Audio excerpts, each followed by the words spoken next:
Hello, good evening and good afternoon, good morning, everyone. Welcome to Connect Africa. By now, on our to our daily sessions, live streaming here. Usually, we do it at 10 p.m. of Eastern African time. We are a bit earlier today.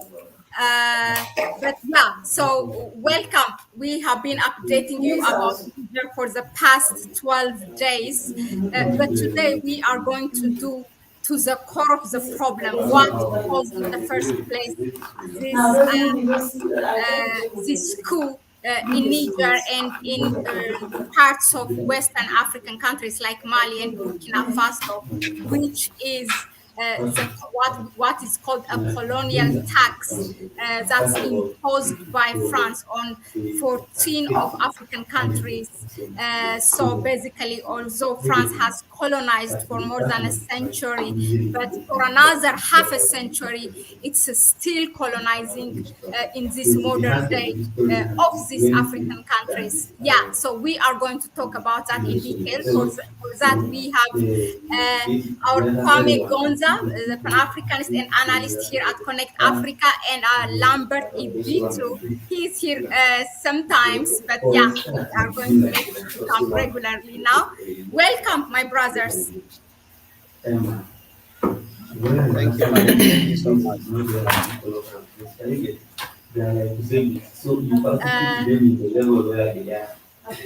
I'm not hearing you. Lambert? You hear me? No, yeah, I can hear you, Mahlet, except I think Kwame had broken off. I couldn't hear him, but I could hear you. Okay. Can you okay. I just heard Kwame. I think it comes in a little bit late, but yeah, I heard him. Kwame, can you hear us? Yes, I can hear you, Mahlet. Can you hear me? You can hear Lambert as well? Yes, please. Okay, very good. Yeah, so thank you for being here, and thank you for our viewers who are here even earlier than us. Now let's jump into it. Now I will start with Kwame. For each of you, I will have like 5 minutes. I will say it here in public. Kwame, can you walk us through this colonial agreements or colonial tax that has been imposed by France on African countries, and why even the African countries sign such, I don't know, put such a shackle, which is even heavier than colonialism itself. Why and what are these agreements? Can you quickly walk us through what are these 11 colonial taxes that are imposed on African countries? Thank you very much, Mahlet. First of all, I would like to greet all our viewers who are watching us, those who are patronizing this channel. It is very important because we have to recognize the times we are living in and push our narrative as Africans as much as possible until the world is able to hear us. And our channel here, Connect Africa, is for that purpose. It's not a typical African channel which is being colonized by the West. This is a channel that is out there to advance the interests of the Africans. So this is what we are doing here, and that is why you have to support us, you people who are watching, and you Africans, especially those who are interested in the African narrative and the fact that Africa should say what it feels and what it believes instead of parroting what other people are saying or what other media networks are saying. Yeah, so I'll try and briefly walk you through these agreements, which France, of course, forced onto the various African countries, even those which were resisting and they didn't want to sign onto these contracts or so-called agreements. And these agreements were majorly for the benefit of France and not the benefit of the African countries. As we remember, in 1958, 1960, Nkrumah published a book in 1963 called Africa Must Unite. And in this book, Nkrumah is arguing for the unification of Africa because he saw problems which Africa was going to face in the future. So Nkrumah in this book also argues that the problems which Africa was going to face in the future, even though we have our internal problems like tribalism and all the other weaknesses, and the fact that we are not a coherent force, that we are not a unified force, we have a problem of external interference. And this problem of external interference started about 600 years ago. This is what Nkrumah has written in the book Africa Must Unite, which is very easy for everyone to get. That book is available on the internet. If you want it, you can just Google it and you will get it, I think in PDF or EPUB. So the various versions are available for you to read. Nkrumah argues that the people who are interfering in Africa's affairs from the external, dimension are here because they want to achieve two things. One is they want Africa's raw materials. They want Africa's raw materials so that they can go and feed their industries. And this was the purpose of colonization. Aside slavery, was for the labor itself in order for them to use when they were building up their industrialization process. Of course, we all know that the first industrial revolution, which happened in Britain and France, they happened because the Europeans had been using free African labor for centuries. So this gave them time, because they were not working, they were idle. It gave them time to sit down and invent. In some cases, you can see that they used the Africans who were smart. Some of them, they used them to invent these machines. So the European had the time, because he was using free labor from Africa, to invent machines, and therefore the labor, the capital which was accumulated from African labor in the San Domingo area, in the United States, but of course, majorly in the Caribbean, where they had plantations. This labor, it is this labor which provided the capital that was used to do inventions, to finance inventions, and so the first industrial revolution, we entered it. Now, when we entered this industrial revolution, slavery was abolished, of course, with the help of Africans in Haiti. They are the ones who led to this stoppage of slavery. They saw that they needed the raw materials. And now this is what Nkrumah is cataloging in his book, Africa Must Unite. He catalogs that they wanted raw materials in the African continent. And number two, they wanted the markets where they would sell these products.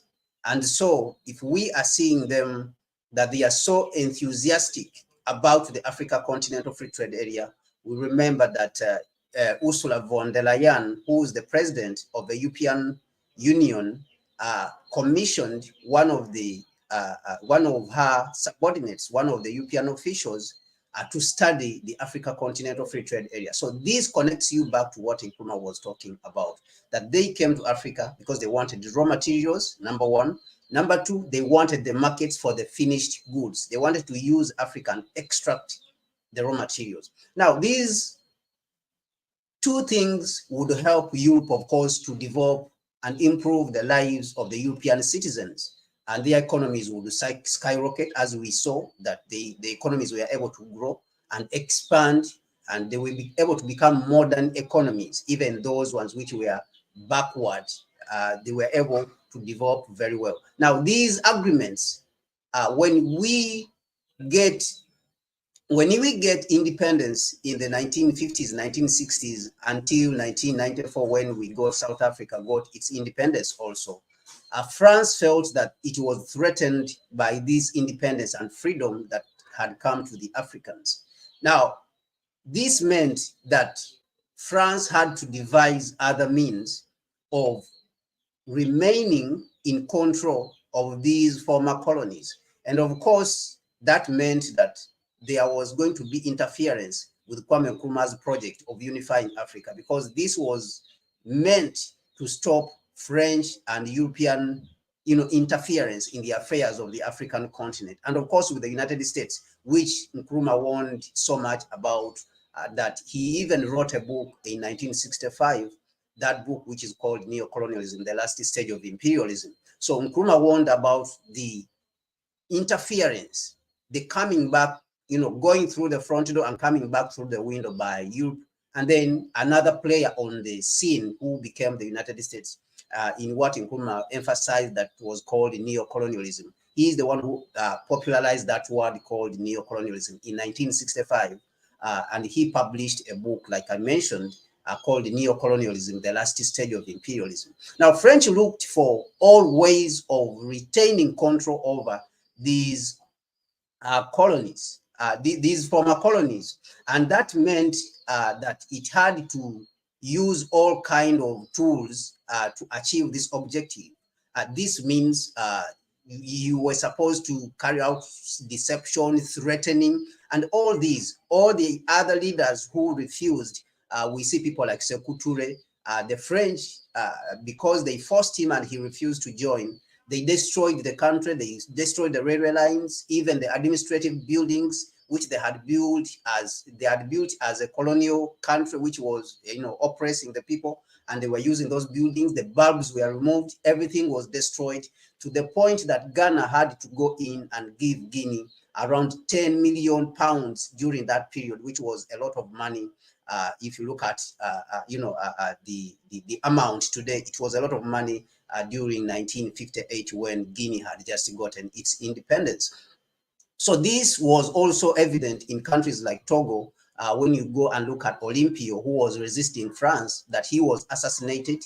Of course, France also, together with Belgium and the United States and their, evil CIA, they participated in the killing of Patrice Lumumba in the Democratic Republic of Congo. France would go on, of course, to foment divisions even in Rwanda, to the point that 1 million people died, and France was a major player together with Belgium in that Rwandan genocide. So there was a lot of disturbance across, its former colonies. So those who accepted, for some reason, because of coercion and threats, they were, obliged, or they were forced to sign these contracts. And these they were supposed to sign these agreements, these so-called colonial agreements. And one of the agreements, Kwame, if you allow me, it's even great. It's really nice, which I didn't think about, is that you really explained to us the reason why France came up with those agreements, and then of course what Kwame Nkrumah has prophesied about it. Let me go and now allow me to go to Lambert, and let us ask Lambert about what those agreements are. Okay. Yeah. All right then. Okay, so Lambert, can you walk us through what are those agreements that have been imposed by France on African countries, and of course Haiti from Caribbean? It's a different type of thing, but it's still a colonial tax that Haiti has been paying. Yeah. Thank you, Mahlet and Kwame for that brilliant submission. You have given a very useful background to the issue of the colonial agreements in West Africa by the French. You're asking me the impacts of those agreements and what are those agreements? It's actually what are those agreements, and then you may relate it particularly to what's happening currently in West Africa, in Niger. How's that? Thank you, Mahlet. It's actually, you could call it one agreement. It's not agreement, but it is one agreement with components within that agreement, because it was what they call officially a pact for the continuation of colonization. In 1950, between 1950 to 1960, when the when African countries began to gain independence. Of course, in West Africa, these countries were mostly colonized by the French. Now, at that time, when it became inevitable that these countries had to gain independence, one of the conditions France gave in order to vacate these countries was that they had to end that disagreement and therefore sign a pact. And that pact was called a pact for the continuation of colonialism. And within that agreement, that pact, were several components which had been stipulated that these countries had to adhere to. There are about 11, 12, 13 components, but I think I'll just mention maybe the most significant ones. The first one was that these countries had to continue to pay what is called the colonial debt. Kwame and Nkrumah spoke of how in Guinea under President who is this? President Sekou Touré? Yes, President Sekou Touré refused to join and be part of that agreement. And what the French did was that about 3,000 French people left Guinea, and also before they left, they made sure that they carried everything that could be carried with them and left. And then whatever remained, which couldn't be carried on their backs, like schools, public institutions, everything which couldn't be carried out of Guinea was basically destroyed. Now, the goal of this destruction was to send fear and to show the other colonies within that time that if you are going to refuse to sign this agreement, this is what we are going to do. And for a short while, for about 5-6 years, they were able to achieve that because no other country was able to revolt. In fact, all the other French colonies accepted to sign that agreement. And in signing that agreement, they basically said, we are going to continue to pay this colonial tax. We are going to keep paying you money for the benefit. They called it tax for the benefits of colonization. The benefits being that when we, the French, came to your country, we built schools. When we came to your country, we did this and that. And you should keep paying us money for these things. Now, that was the first thing. That was one of the first, actually, that was the first component of the colonial pact, of the pact for the continuation of colonialism. The second component was that in terms of the extraction of resources from Guinea, in terms of the extraction of resources from these countries, which France was leaving now, the agreement also contained this part said that you will always give France the first right of refusal, which means if there are any resources in your country which need to be extracted, you must first give them to France and not any other country. It is only until France says it's okay, we don't want, that's when you can go and look for other countries and do any kind of transaction to do with the extracting those resources. Of course, like Kwame has said, the idea was that France knew that it depended on the material and natural resources of these countries. And it decided to say, even though we are leaving, you must ensure that even without us being here in Mali, in Togo, in Niger, in those West African countries, when there is any raw material to be extracted, we are first. Unless we accept and say we don't want it, that's when you can look to other countries. So basically, these former colonies were obliged to make sure that their resources could only be extracted by France. That was the second. The third was to deposit their national reserves in the French central bank.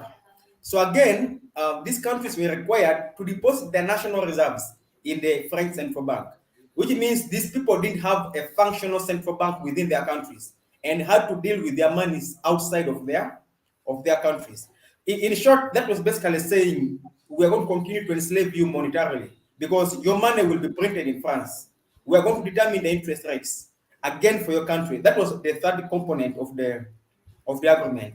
Another component of this agreement was that in terms of public procurement, because we know in countries there's public procurement competition to extract resources.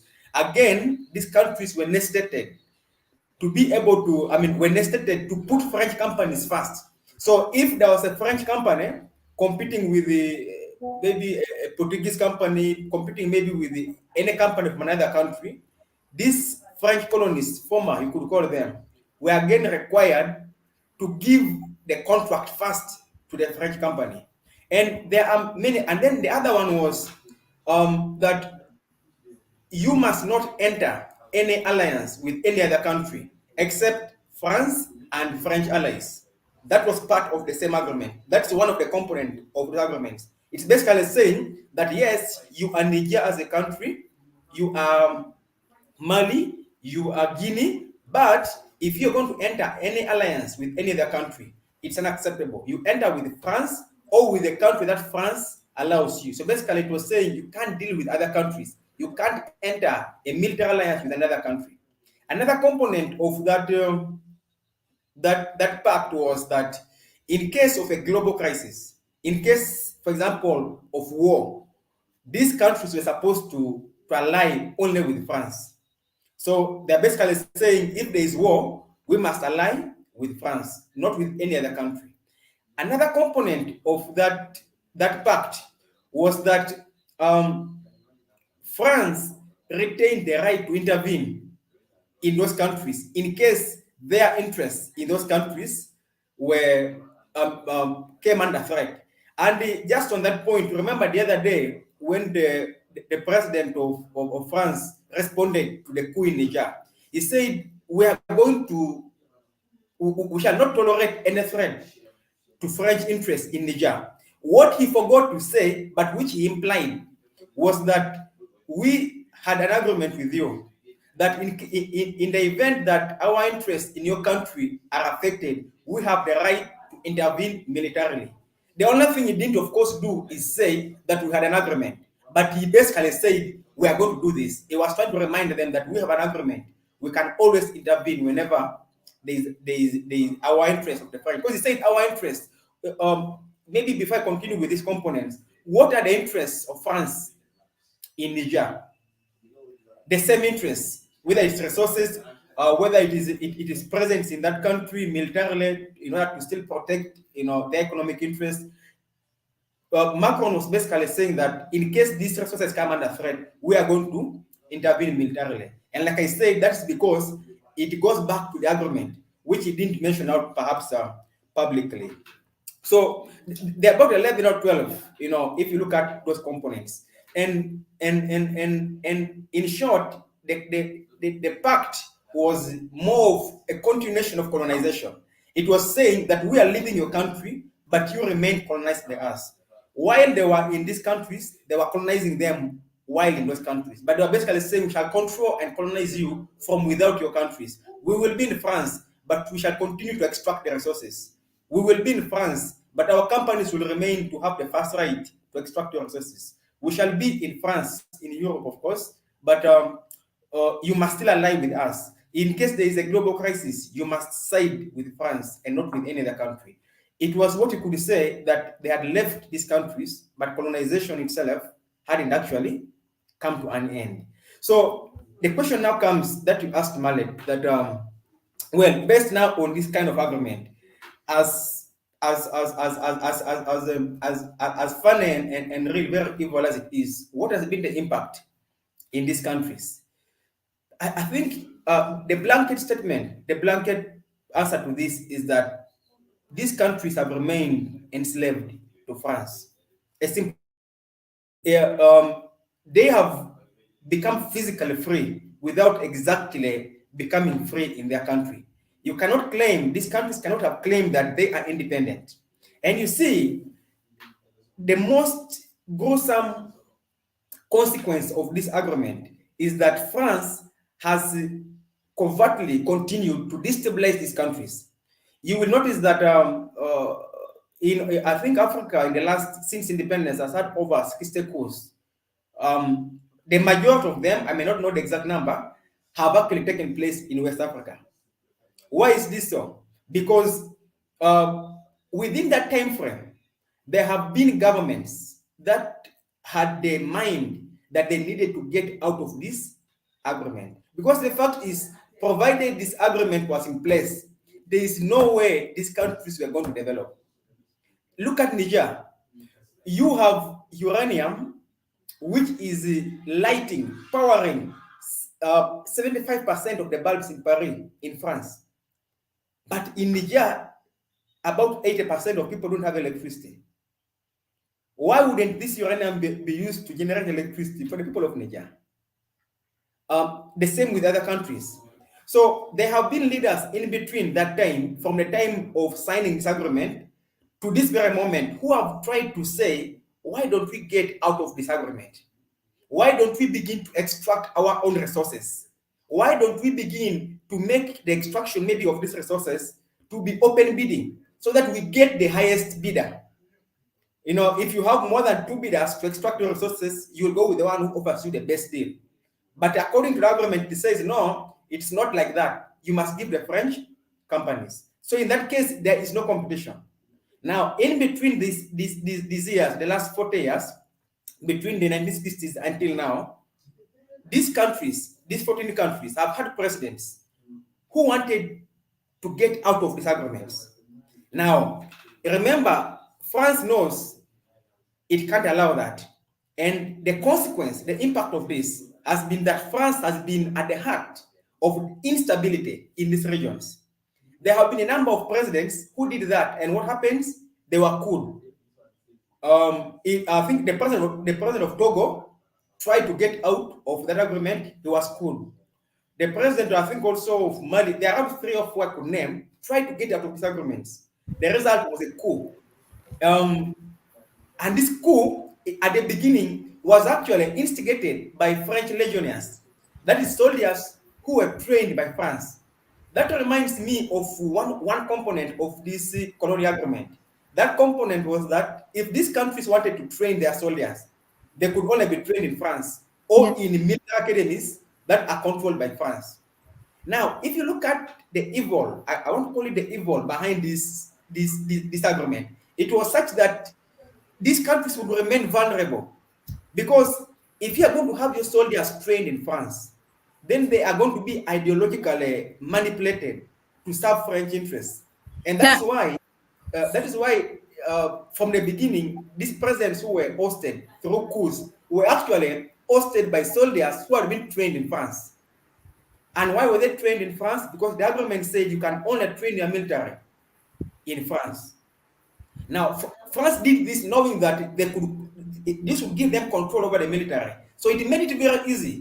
If you became president and you try to oppose or to get out of this agreement, they would simply activate one of their soldiers within your military who had been trained by them, who had been indoctrinated by them to perform a coup, and you are overthrown from government. So that is the biggest impact, that West Africa has seen the highest number of coups, not because they like coups, but because these coups have been instigated from outside of their countries, because the presidents who happened to be in power at that particular time wanted to get out of these agreements. And the only way France would deal with them was to get away, was to have someone else replace them, who would then serve their interests and remain with the agreement. And for me, that has been the biggest impact in West Africa. Everything else stems down from that. The economic stagnation, the inability to develop your country, because you don't have the independence, you don't have control over your own money.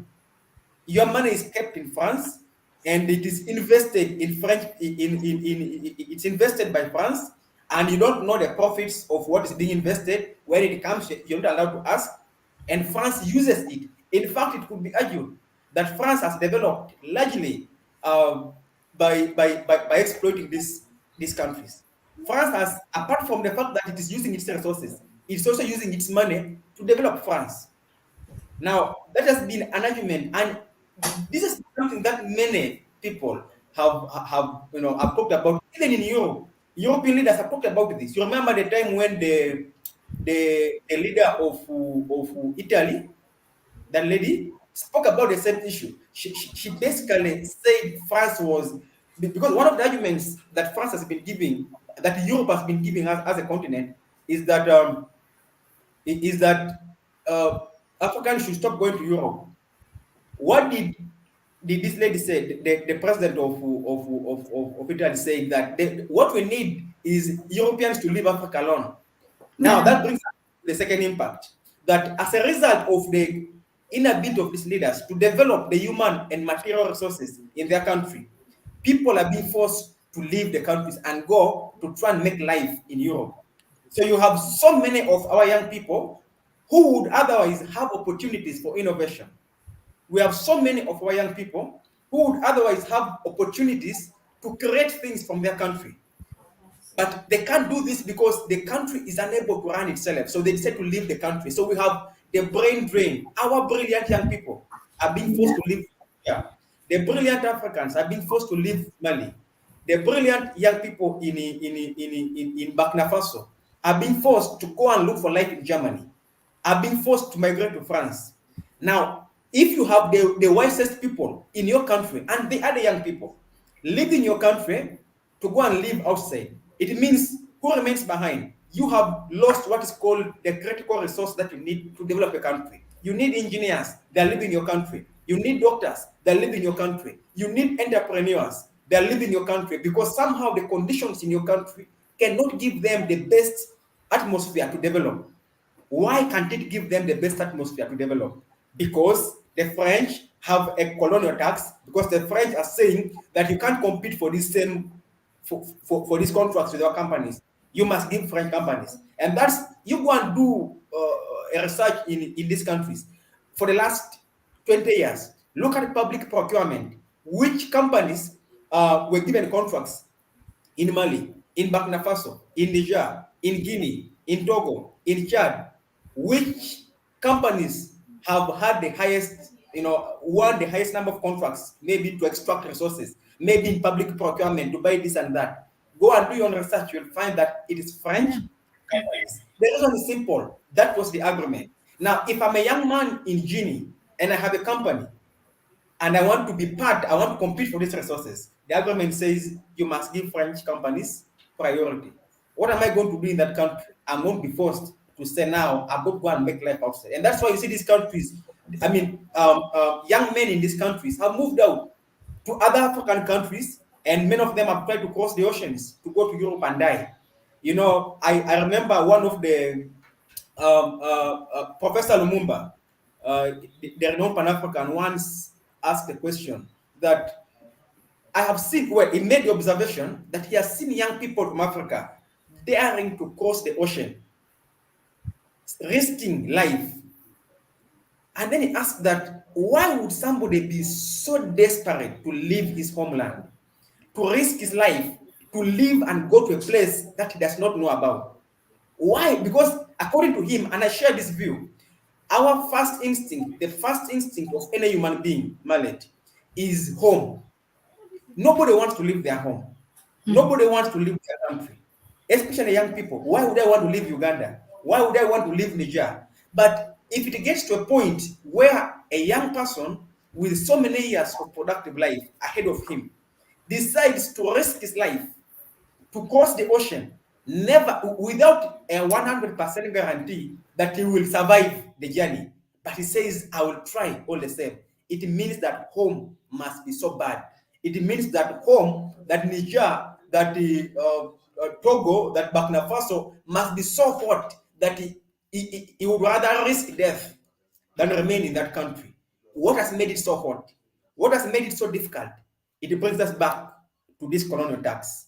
And now what we are seeing in Niger is that you can't keep people enslaved forever.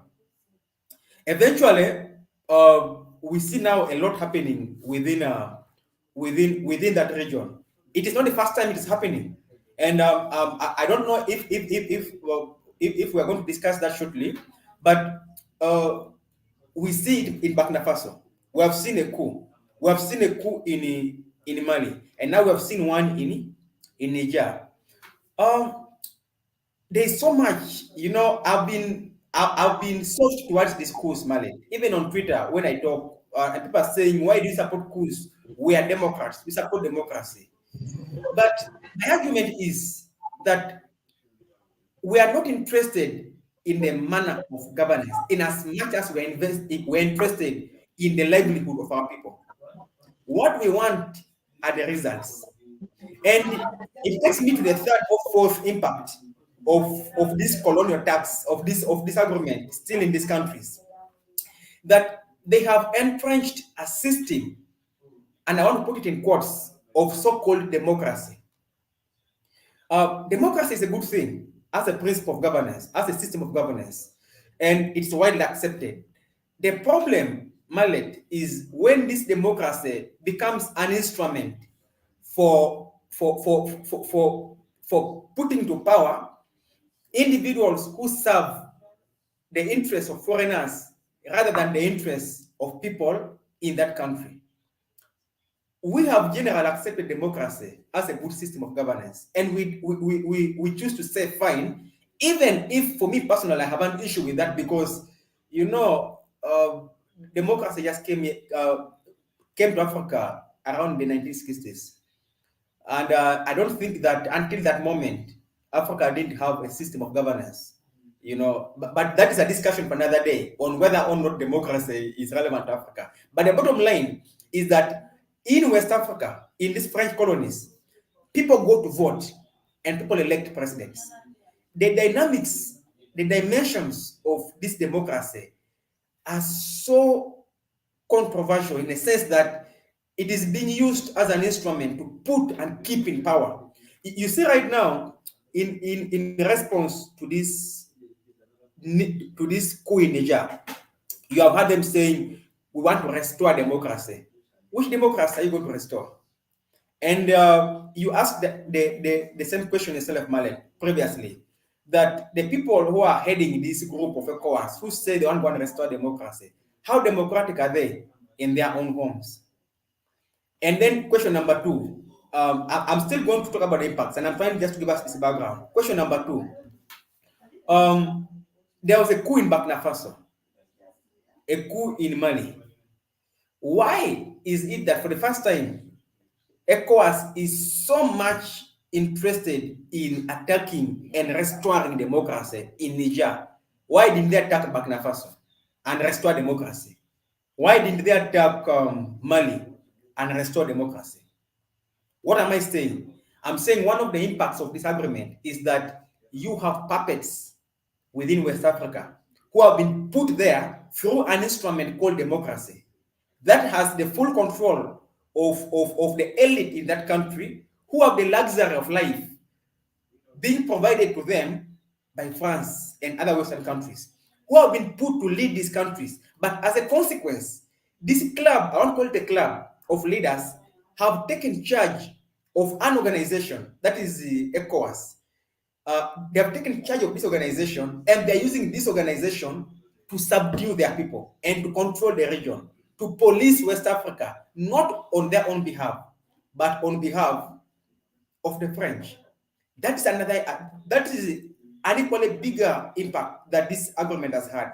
It has put to power leaders in Nigeria, in Benin, people now who lead this organization. And you see, it is, I like to say that these organizations represent France in West Africa instead of representing West Africa to the world. They serve the interests of others in this region instead of the interests of this region to the world. That is why somebody is so willing to go and fight a fellow African to restore democracy when himself, his election was contested. So this is this. So I want to call it the capture of African institutions. That is the other impact of this agreement, of this pact for the continuation of colonialism, of colonization in West Africa. And it extends beyond West Africa.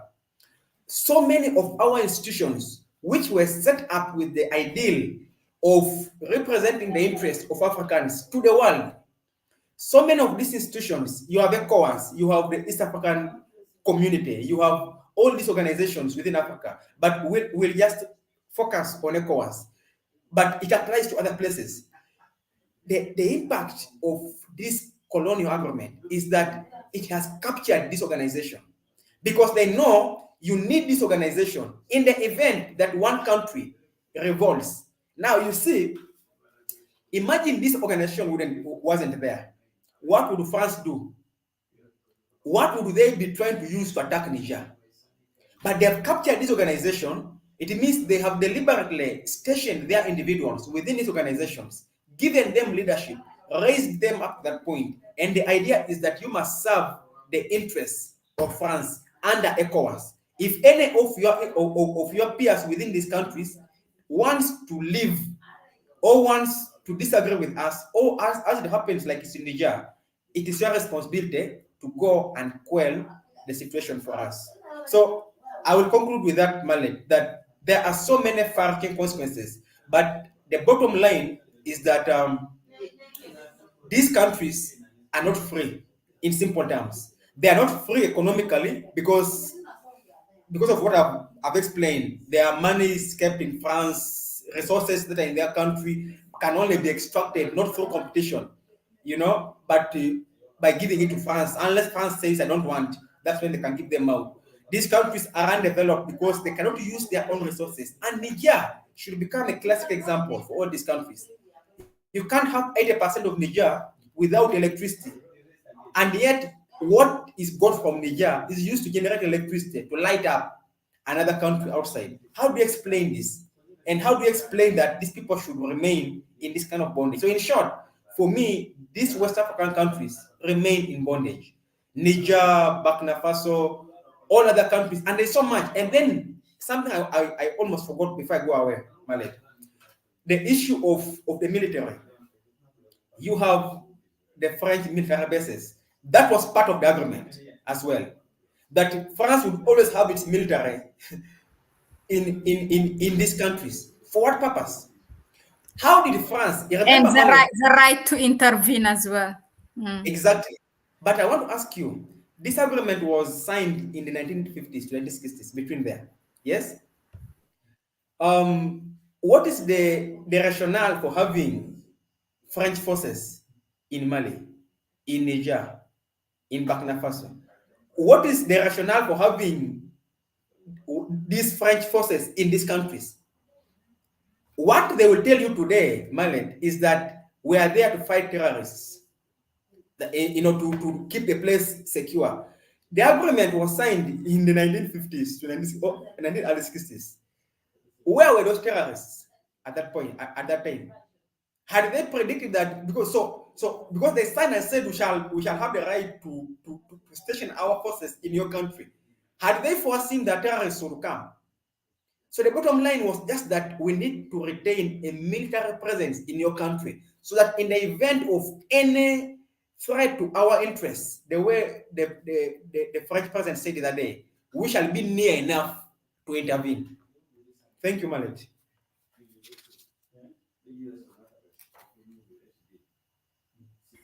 Thank you very much, Lambert. I let you go because I know the components the list is long, and then also to explain the impact. But of course, also it was hard really to talk about to bring any time talk because it was so good. Some things are so obvious, but just that you don't realize it. Now that explains, of course, why. In Niger, 70% of the uranium exporters are actually, it's owned by one French company. I forgot the name. It's almost a psychopathic, kind of thing. Now let me go. I know that you are going to leave us shortly, but will you stay another 15 minutes, Lambert? Now I want to go to Kwame. Okay, yeah, Kwame, you have been here, yeah, so we let go Lambert because those lists were long and the impacts. Now I'm going to come back to you regarding this almost a psychopathic relation of France with Africa, that they can't let go of Africa. There's first, it's almost like an addiction behavior, looting, exploiting African countries, and then colonizing us, even when they say that it's just, as I said, it's on paper. The independence is militarily, financially, culturally, linguistically, I don't know, like in every form, they have colonized the countries, and they just stuck in that time of slavery or colonization, and they don't want to their foreign policy they don't want to change their foreign policy on Africa. How do you explain this behavior of France, exploiting, continuing to exploit Africa?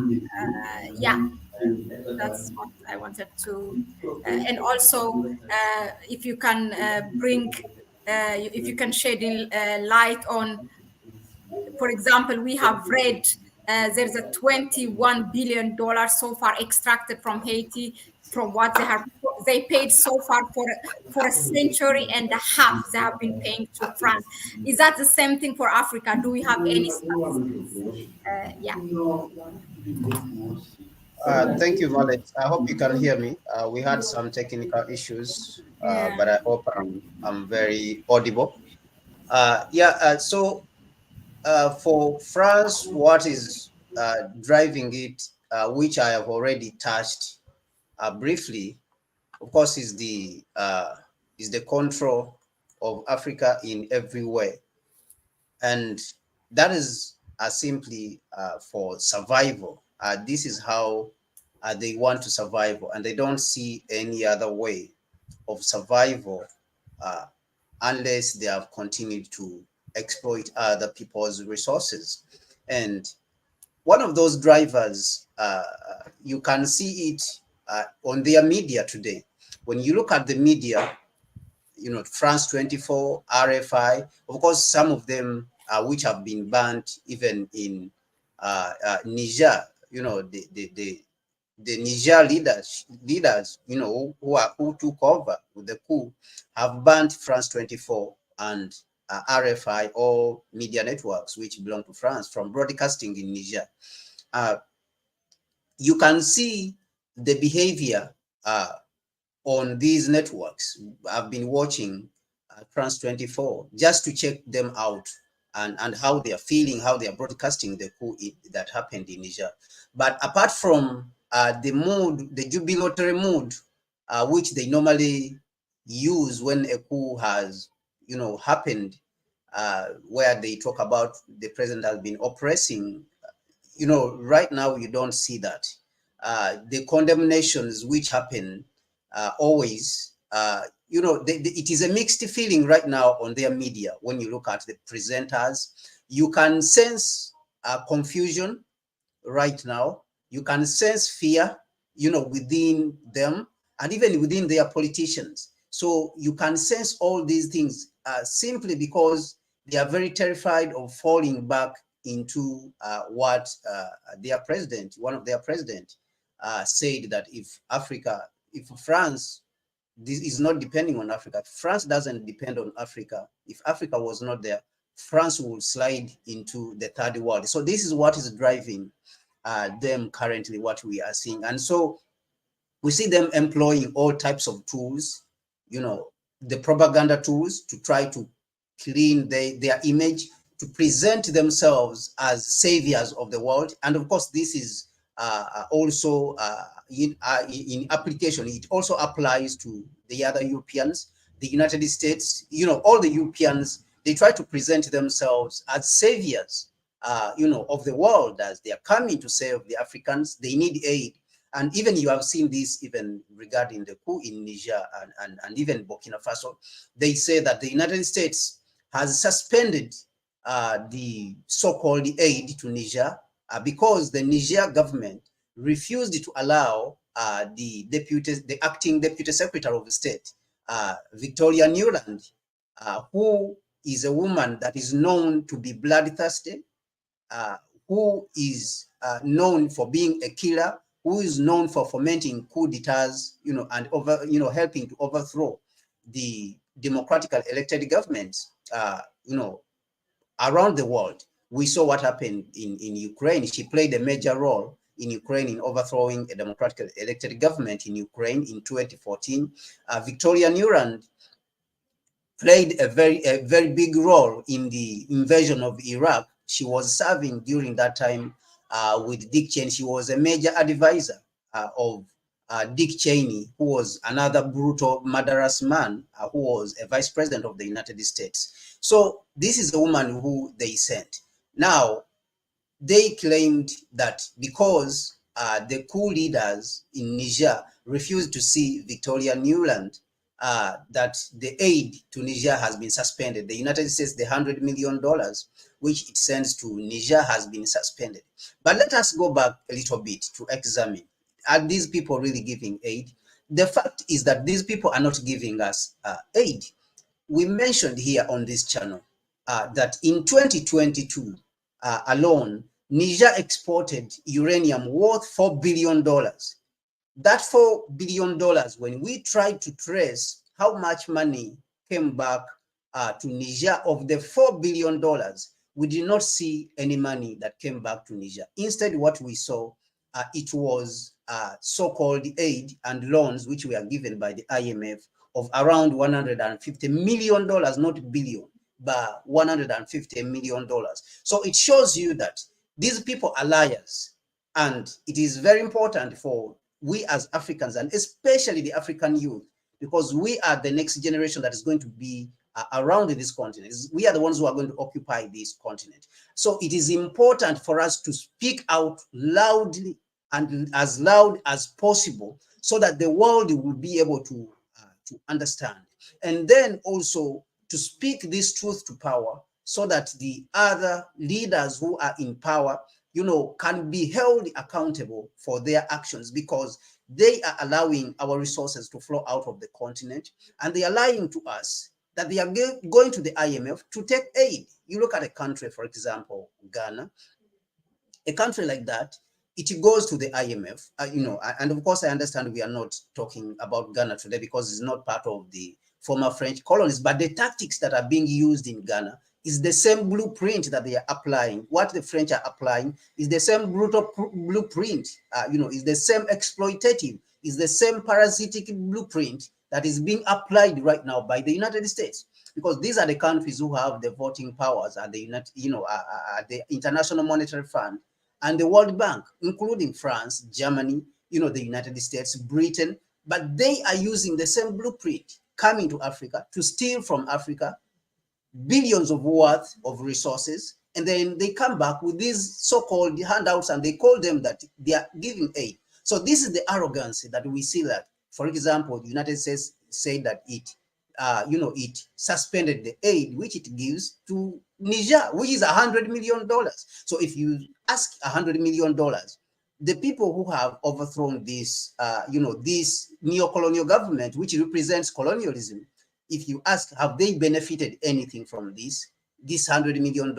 So why should they be paying? And so that is why we saw that the coup leaders just said that the United States should use the $100 million to help Victoria Nuland to reduce her weight, to cut her weight, because she's already overweight. So I think this was a justified response. So what is driving the United States is continued, and France, of course, what is driving France and its allies, because they are applying, like I said, the same blueprint across the African continent and across the global south, as we have seen the disturbances in, Venezuela, Cuba, in Latin America, which has been under the boot of, imperialism and neocolonialism for the last 200 years, is the same blueprint. Now, what is driving them is the idea that the white man feels that he's superior, and, he thinks that he should be able to apply his brutality and his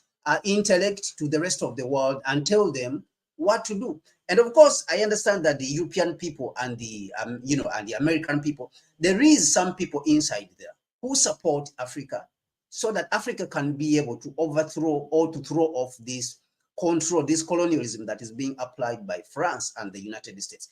That I recognize it very well. I think the European people and the American people, they need to do more, because they are the ones who are electing these people to power. These people who are tormenting not only Africa and bombing Africa and destroying Africa, but also all the other parts of the world. We have seen the mass killings that have been happening across the world. So the idea that they think that they are saviors of the world and they can use this narrative of being saviors of the world to exploit the world and make themselves rich and kill off the rest of humanity in the same way which they did that.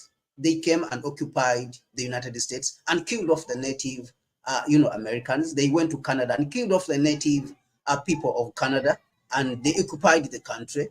Cases were published just recently, a few years ago, about 2 years ago, that the Catholic Church even itself participated in killing, children in Canada. And the Catholic Church, the Pope came out to so-called apologize, but they killed the native people. So the church, even the church, the Catholic Church participated in these genocides. So this so-called superiority complex, where they move about and say there is only one God, there's only one idea, and that idea is democracy. So this is what is driving them. So that superiority complex, I think it needs to be disarmed. We need to disarm them of this. The fact that France feels that it is obliged to come and tell Africa on how, and direct it on how to approach a coup which has happened, and you are seeing the United States currently interfering to try to tell Africans to how to approach, or to show us how to approach when a coup has happened. It shows you what is, whether they have a psychological problem. I think it could be a psychological problem, if you want to put it that way. But the fact that they still have this drive which pushes them to act in this way, I mean, speaks to something which, if I may be bold enough to say, speaks to something which is really wrong with these people. And I think we need to be very strong as Africans and firm in our conviction that this cannot continue. And I see that this is what also the people in Niger, Burkina Faso, Mali, all of them are trying to do even right now. And it is up to we other Africans to continue and support them. And of course, when we to Haiti, we see the same situation, that Haiti, after it attained independence in 1804, just to address the second part of your question, which you asked about Haiti and how that is connected to what France is doing with these so-called colonial agreements and whatever Lambert has enumerated as broken down in these agreements, which are of course targeted at benefiting itself colonially and economically and socially, while imposing all the other vices on us as Africans.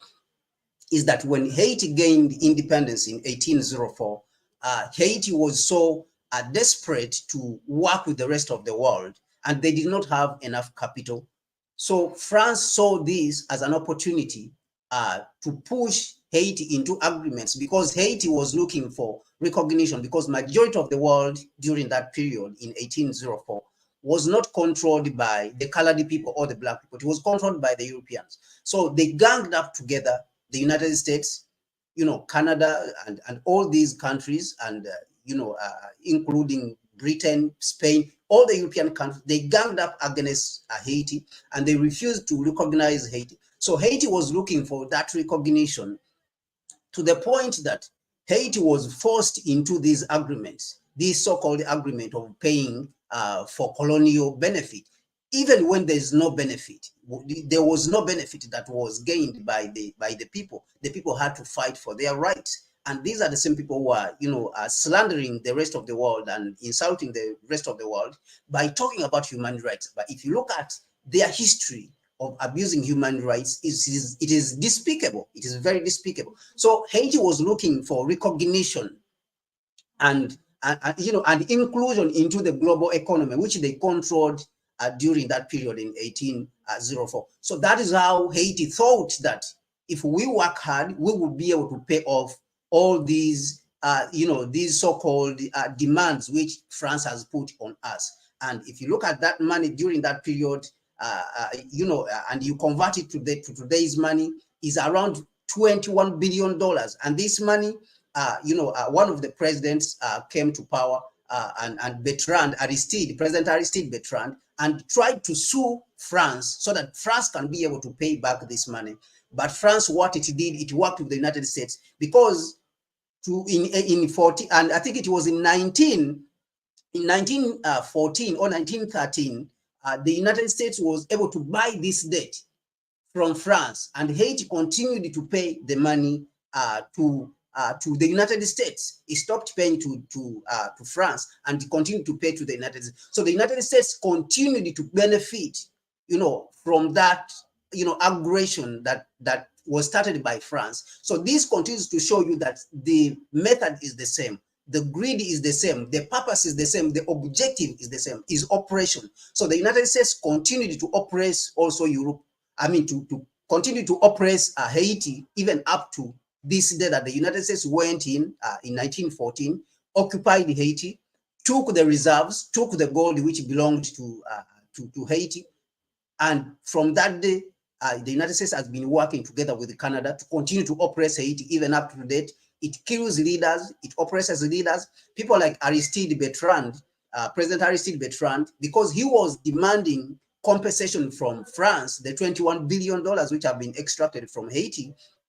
He was kidnapped from Haiti and sent to Central African Republic. And from Central African Republic, he was kidnapped by the United States military and Canadian military. And he was sent to South Africa, and he was exiled there by force by the United States military.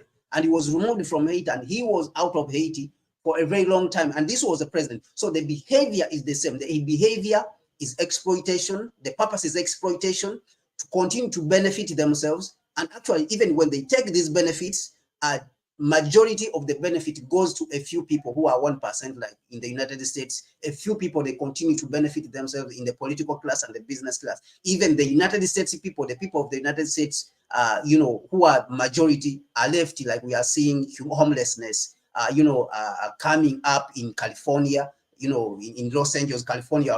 We have seen a lot of homelessness. So we see that even the unfortunate in their own society are left and exploited. So after exploiting the so-called colonies, Africa and South America and Latin America, they go on to exploit their own countries. But I think that as Africans, we need to take a very strong stand. We need to make, of course, our analysis and support countries like Niger, which have come up, those countries which we identify that they are in the struggle to fight against this colonialism and this behavior, which makes them parasites, like what Museveni has said a few days ago when there was a conference, African conference on coffee in Uganda. He said that the order that is being run, the global order, current global order, is parasitic. And of course, the Europeans and the Americans are the ones who are running it. They are parasites. He did not want to say it, but he said that the order is parasitic.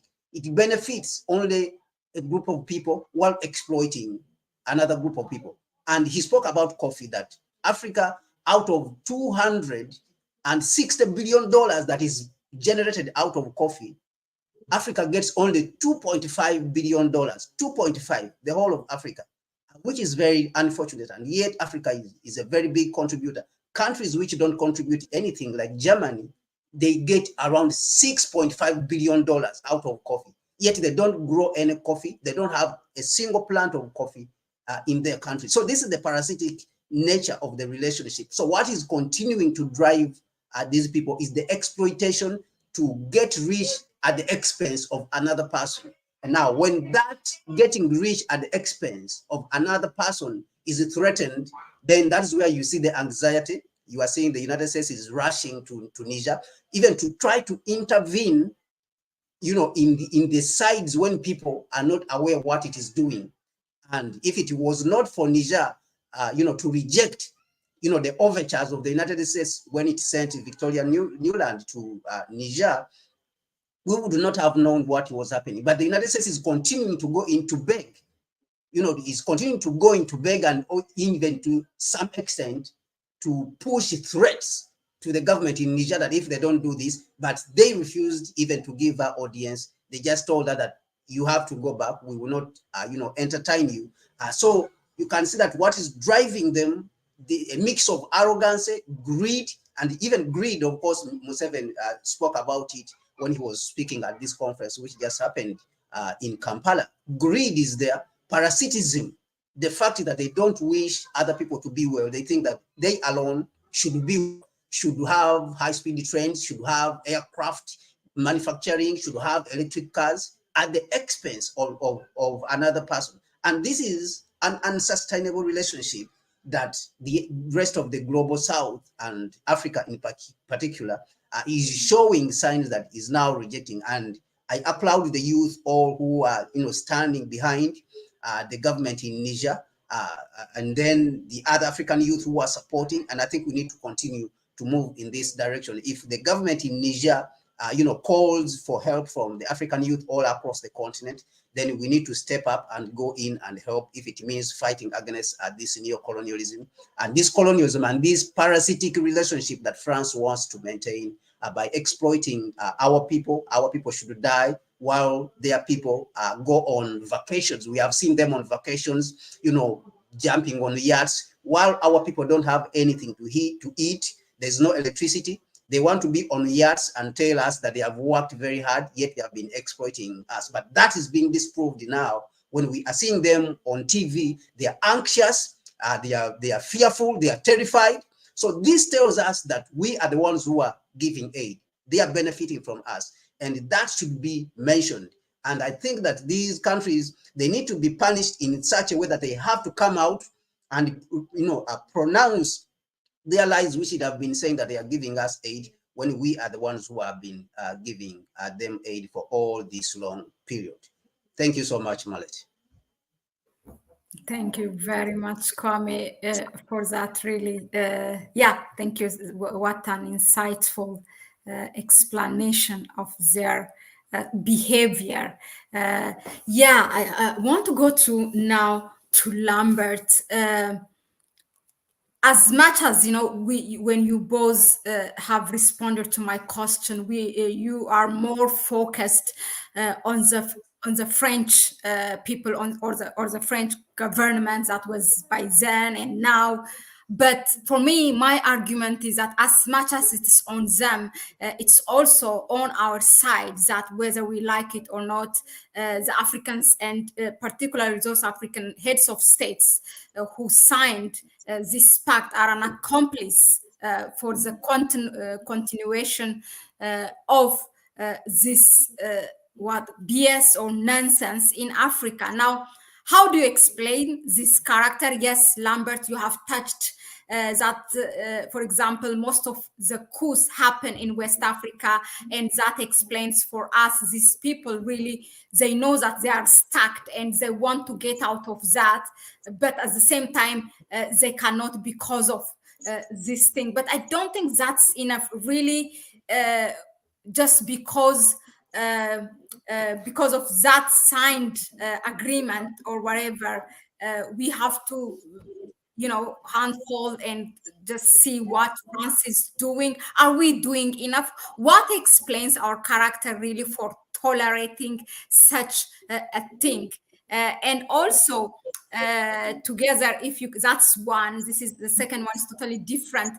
Do you think what is now started in Burkina Faso, Mali, and Niger, let's hope that, finger crossed, that this coast will not be hijacked, that it will have a power also to fuel or motivate other Western African countries to get their freedom, to get their independence, because so far for some 65 or 63 years, it looks like it's not really, they were not really independent.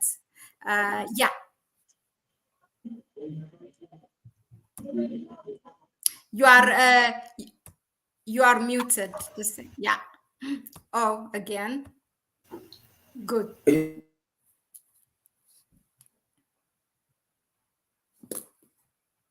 No, you are muted.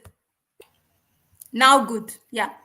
Okay, I will start from the end, from your last question. Do I think that what's happening in Niger could sweep across other countries within West Africa to demand for their... And also, sorry, I hope I'm not complicating. Most of those who are doing the coup in favor of France were the one who were trained by France. Now, the Niger, I don't know for the others, but the one in Niger, he happens to be the general, is trained actually by the US. Do you think that is the reason? Maybe because he was trained by somebody else, by another country, that's why it happened? Yeah, just well, Perhaps, but also it is not a must that if you're trained by France and maybe the US, you'll always have the interest. I think a time comes when things are so difficult that people look beyond those who have maybe trained them. But that can be a discussion for another day. Let me just jump to that. Do I think that what's happening in Niger can spread to other countries within West Africa, or indeed to other countries within Africa? Can it be the trigger for some sort of revolution against imperialism, neocolonialism throughout Africa? There have been arguments, for example, within social media, that what's happening in Niger could just be the beginning of a new revolution against neocolonialism throughout the continent. Of course, for us Pan-Africans, we would wish that beyond just West Africa, beyond what they call Francophone Africa, that is the countries which were controlled by France, others are saying it could also spread to Anglophone Africa, that is countries which were controlled by the West, England and the rest. I think the answer is both yes and no. And the answer, incidentally, while we are all excited, I would wish, of course, that this spreads across to other countries like Benin, spreads to other countries within West Africa and even Africa. But it really depends on what happens in Niger. And right now we have we could call a confluence of interests, because these people are aware of this. It could indeed be maybe in an attempt to avoid this kind of wave, this kind of actions from spreading to other countries. It's the reason some presidents within West Africa are trying to get involved. I told you at the beginning that when the president of Guinea, that's again who his name keeps going off. Who was that? Who refused to Sékou Touré. Sékou Touré. When he refused to be part of this agreement, the French decided to destroy everything and also to remove everything that they thought was theirs. Maybe that's not the most important thing. The most important aspect, way of looking at that is the fact that they wanted to send a message to the rest of the countries that should you try to refuse to sign this agreement, this is what will happen to your country.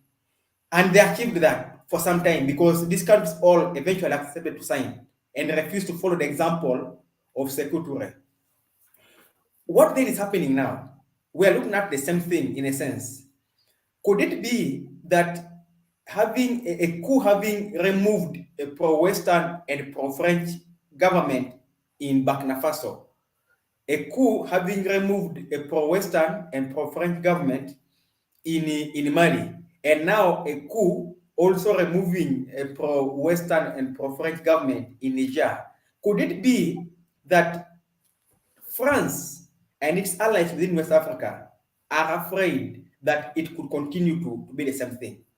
Now, is this, because I asked you earlier on that why didn't ECOWAS intervene in Burkina Faso? Why didn't ECOWAS intervene in Mali? Why are they insistent and wanting to intervene in Niger? They are trying to kill the fire. Maybe the idea again is to send a message to other countries that if you are going to revolt and remove our leaders, those who support us, this is what will happen to your country. So you asked the question and said, will this happen to other countries? I think, in my personal opinion, it depends on the outcome of the events in Niger. On the other hand, should this latest coup successfully remove this president who was pro-France, should these latest coup leaders, I like to call them revolutionaries, but we'll first use their language, manage to eventually take charge of Niger, and the French aggression using ECOWAS is quelled or doesn't come to remove them, then it is possible that other countries within the other people in places like Niger and other countries within West Africa and indeed across Africa will get the motivation to know that it's actually possible. We can take charge of our destiny, and we could begin to see a ripple effect throughout Africa. We could begin to see this kind of movements, people rising up and doing away with these leaders whom they seem to see to be pro-France. And this could happen in all the other 14 countries within West Africa. So I also imagine that locally within West Africa, these presidents, like the ones of Benin, is one of those who want to attack Niger, and then I think Togo and the rest. Maybe they're afraid that if it succeeds in that country, then in my own backyard, my own soldiers might decide to do the same thing, and it will also succeed. They will get the same ideas from there. But should they succeed in quelling and putting back their puppet to power in Niger, then other countries will be forced to think twice. That even if we overthrow this government, which is serving the interests of the French, these people will come for us, and they will still be able to defeat us. And in that case, it will still, they will have managed to to control this. So what happens in the next few weeks will depend on the events in Niger. You see, initially it happened in Mali and Burkina Faso, and they didn't come this far. But I think they are seeing a trend because France is seeing it is losing all these colonies. It is losing. The people it has put in power who serve its interests are being removed in all these countries. I think Niger presents a turning point for either France to reassert itself in West Africa, or to actually accept defeat, that people now have, it's up to you now to decide on what you're going to do. So it all depends on Niger. And I think that we will see in the next 2 days. I think that France depends a lot on Niger, and not just on Niger. It depends a lot on having its puppets in West Africa. And I personally fear that they may be willing to go so far in order to try and make sure that the other countries don't get the same ideas. And I think that they could actually go as far as war in that country, particularly if they are going to be able to convince their puppets in Nigeria and other countries within ECOWAS to do the fighting for them. Should they manage to do that, they are going to insist. I don't think France will want to go with their tails behind. They depend too much on these countries, and it's so abrupt. One of the things that I foresee in the next few weeks, Mahlet, is that we are seeing unrest in France. Riots here and there, and all that is incumbent on the economic circumstances within France. We see a social uprising within France. It is only going to be worsened by losing access to the free resources that have been getting to sustain the social and public life in France. These resources that have been getting them from Niger, from Burkina Faso, from West Africa. Is Macron willing to risk that? Because the impact France has, this thing has come up, it is not something that was planned, it is continuous. Yes? And France has not had the time to cushion itself against that. So they may really go as far as, saying let's fight and spoil the things in order to force themselves still to continue extracting these resources. So that is that. It's independent. It is dependent on that. It's dependent on the events in Niger. And I think you also noticed that Niger has gotten some allies. That's Burkina Faso and Mali. Yeah. It is good, of course, they're standing with a fellow African. But also, in terms of the consequences of whatever happens in Niger, spreading, whether it's positive or negative, spreading to them, must also be at the back of their mind. If France can successfully use ECOWAS to go and remove the new leadership of Niger from power, who will stop them from saying, even in Burkina Faso, they came to power through a coup? So they could actually use Niger as a springboard for reclaiming all the colonies within West Africa for France. If they succeed in Niger, they can go to Burkina Faso and say, well, you see, in Niger, the president was removed through a coup. ECOWAS, please restore democracy. We have money. We have removed them. The same thing happened in Mali. Can we go? We need democracy. So France could use this as a new springboard to reclaim almost all its economy. So for me, this is an existential battle for people in West Africa.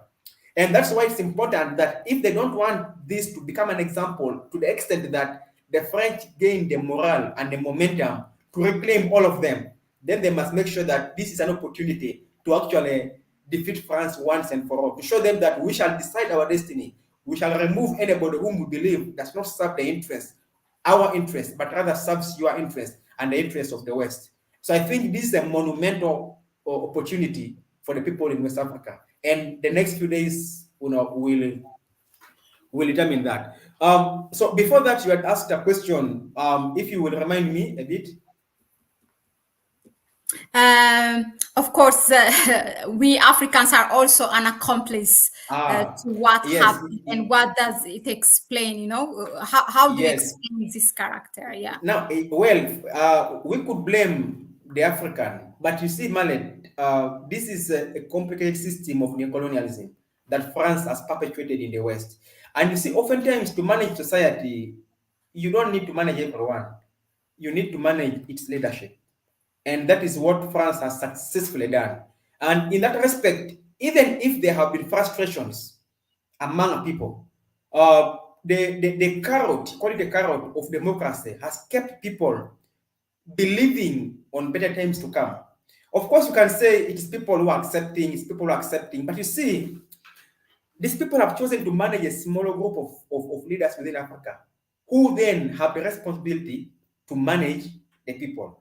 Apart from managing leaders in these individual countries, you then have puppets within institutions in Africa, not just in ECOWAS. You have them in the East African community. You have them in the AU as the overall continental body.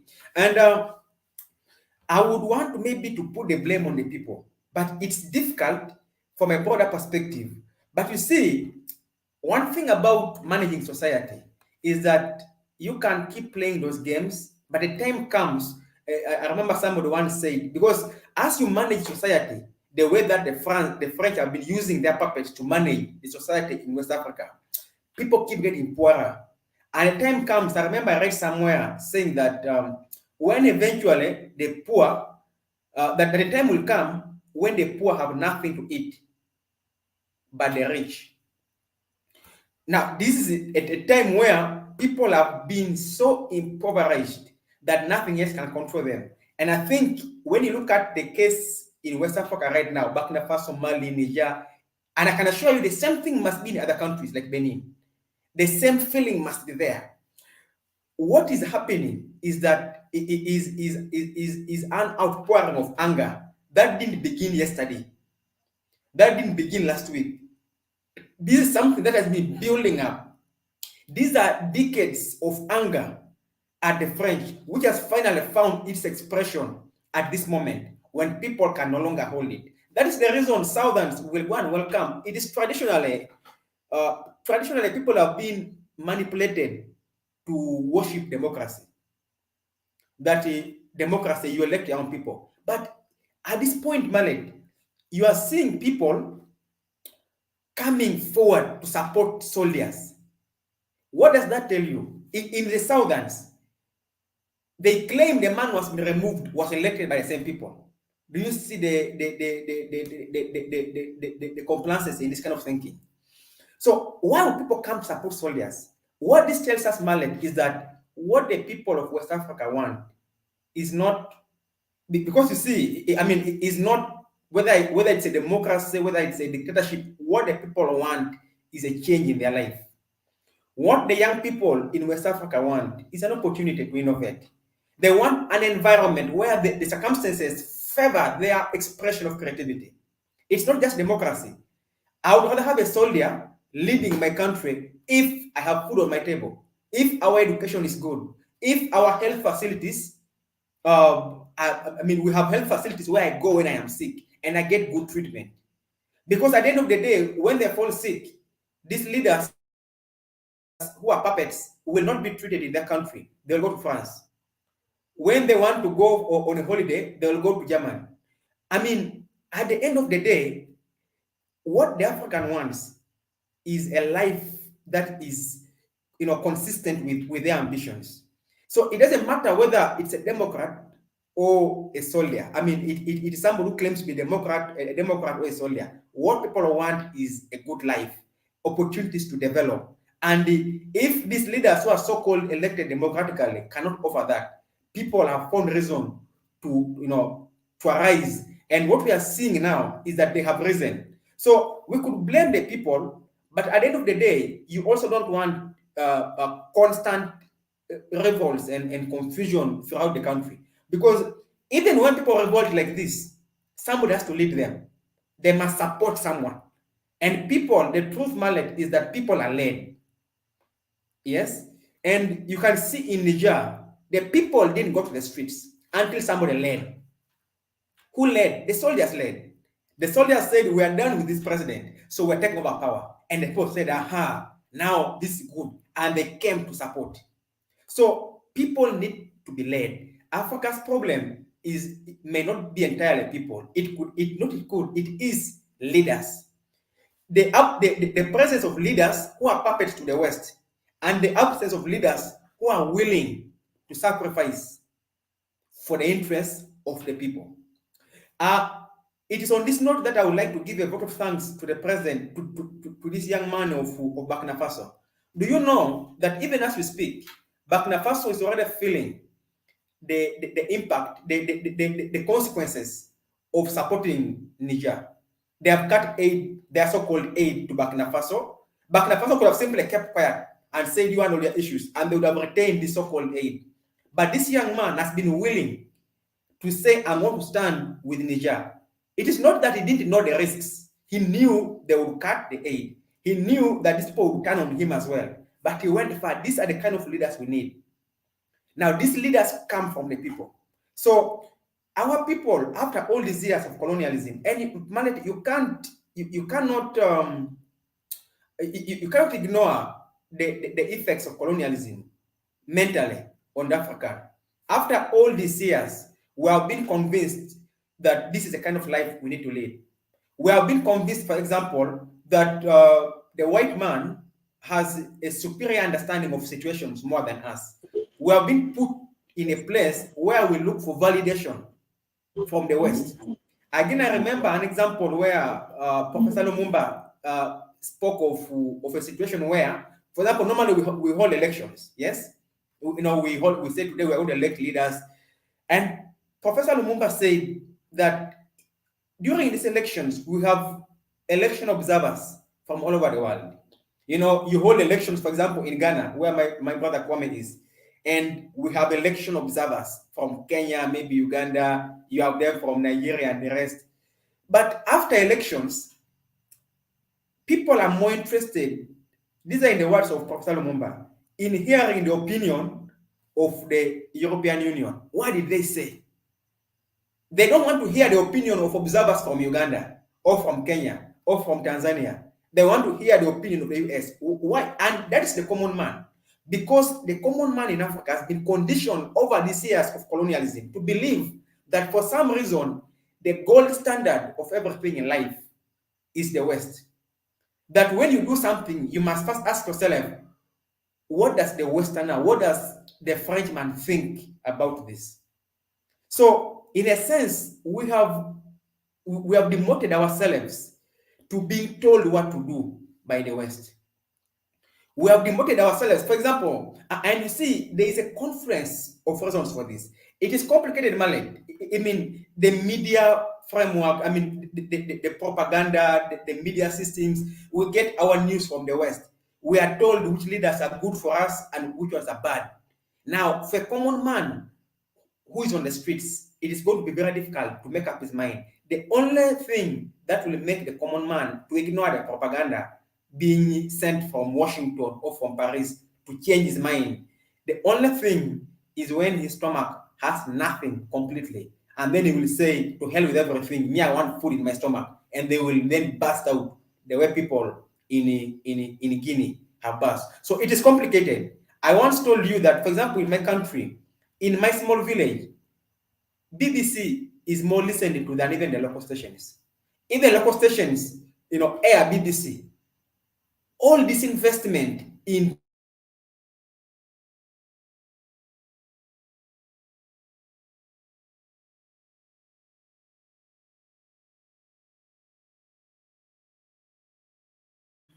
I really hope. Yeah, I think the network. Yeah. The network.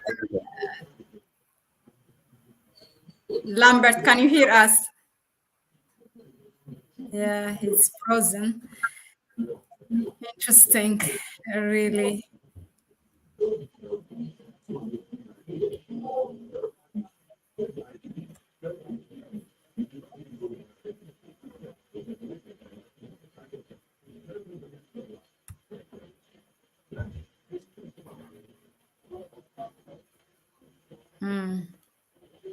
Yeah, he will try to come back.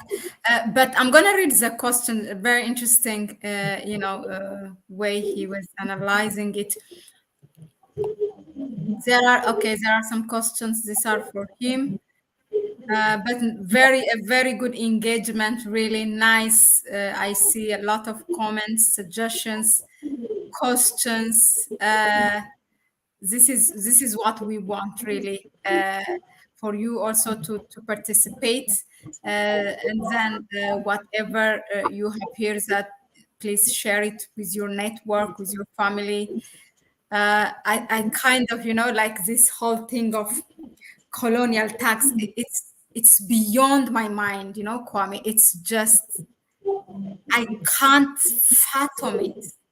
It's unfathomable. I don't know, in my layman mind, how how did we end up like this, that, and we are okay to have it for 65 years. This thing started to be signed when, in 1958, 1960, around that time. So we have it for about 65 years, and we are just okay with it. Yeah, I think it's not necessarily that we are okay with it. If you examine critically, the white man with his tools, as you saw, what John Perkins wrote in the book Confessions of an Economic Hitman, there's a myriad or a combination of tools that has been used, to be able to achieve this, to be able to achieve the strategy of continued colonization, while at the same time talking about freedom and democracy, which is very pathetic. And we were not the first people actually to reach here. In 1963, when Nkrumah was speaking at the formation of the Organization of African Unity in Addis Ababa, Nkrumah mentioned to the African heads of state during that time when he was giving his speech, of course, which speech is considered one of the greatest speech that have ever been given on this African continent. And people like Pierre Lumumba have been speaking about this speech, that it was very powerful because it was visionary. It gave solutions to the problems which we were facing. It did not only point out the problems which we are facing as a continent, but it also pointed out the solutions to these problems. So the only challenge that Nkrumah failed to overcome was the fact that the various African leaders were being influenced externally. Others had been threatened when they were coming to this conference, this meeting. Others, of course, were completely corrupt. So there is a couple of tools which have been used. Nkrumah mentioned the fact that Latin America had been under aggression for more than 150 years or more than a century, under the colonization of the United States, under the aggression of the United States. We can talk about, of course, Cuba. Cuba itself got its independence in 1904, but Cuba continued under aggression. Haiti, we spoke about Haiti. Cuba got its independence 100 years after Haiti had got its independence, because Haiti got its independence in 1804. So, but when these countries got their independence in Latin America, the United States, under the Monroe Doctrine, declared that anyone who interferes in the United States, of course, that time it was talking about Europe.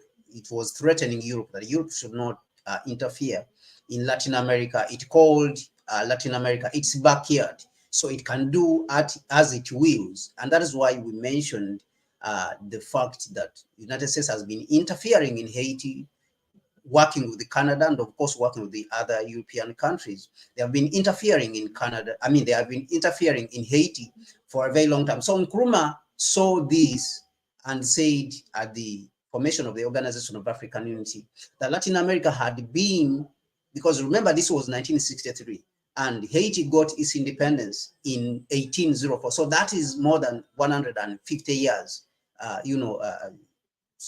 that of domination by imperialism. That is why even Nkrumah was quick to see that the United States behavior, which it has exhibited in Latin America, it could bring that behavior also in Africa. But what are the tools which they have been using in order to achieve this subjugation of the African continent? Or maybe in some way, people may say that we have accepted it for a very long time. But there is fundamental, questions that have to be, I think, answered here. Because when you capture the political system of the people, because this is the governing body. That is where I disagree with a lot of people who have been saying, oh, let us build businesses. When we build the businesses, we shall be able to compete. Or let us fight corruption. When we fight corruption, we shall be able to compete. But corruption is existent everywhere. Even the level of corruption that exists in the Western world is much more advanced compared to what is in Africa. You can, of course, even listen to people like Yanis Varoufakis, who is the former finance minister of Greece. He mentioned this and said that the corruption which is in the Western world is high tech. Okay, their corruption is high tech, is way above what we are experiencing in the lower parts of the world, in the global south. So what it means is that it is much more brutal. Their corruption is much more brutal. And of course, I will give you an example. An example is that they went to Iraq and killed over 1 million people. Which global south country has ever gone to Iraq with any justification, or Afghanistan, and killed over 1 million people? So this is the level of corruption. Their level of corruption is much more brutal. So this is where I argue that it is not corruption. It is not businesses. But we as a people have to take back the political system. Now, what imperialism achieved, that it has been able to make it look like we have accepted this system of domination and exploitation, is that they captured the political system.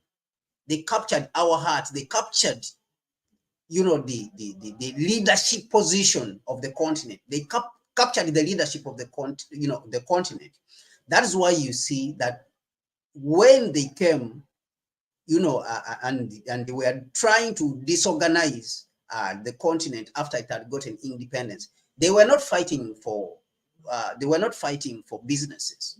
They knew that you fight for the leadership, you fight for the political space. That is why they always overthrow the leaders on the continent, our leaders, and they put their own, they plant their own. So this is how they achieved this objective. And now also the propaganda, of course, Nkrumah has mentioned these things in his book, Neocolonialism, The Last Stage of Imperialism. The mechanism, the machinization. So what Nkrumah is trying to portray in this book is that he has a chapter called The Mechanism of Neocolonialism. What he's trying to address is actually the question which you have asked, Mahlet. How have they been able to achieve this? How have Africans been able to accept this for so long without fighting back?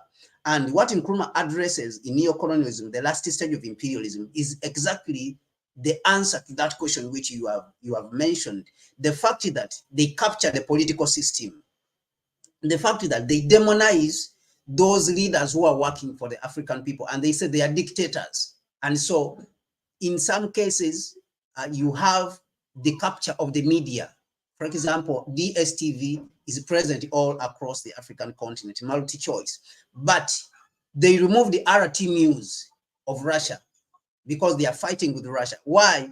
They do not want the African people to know what Russia is saying. Now, that is one side. Now, Nkrumah mentions about Hollywood. We know a lot of Africans love Hollywood movies.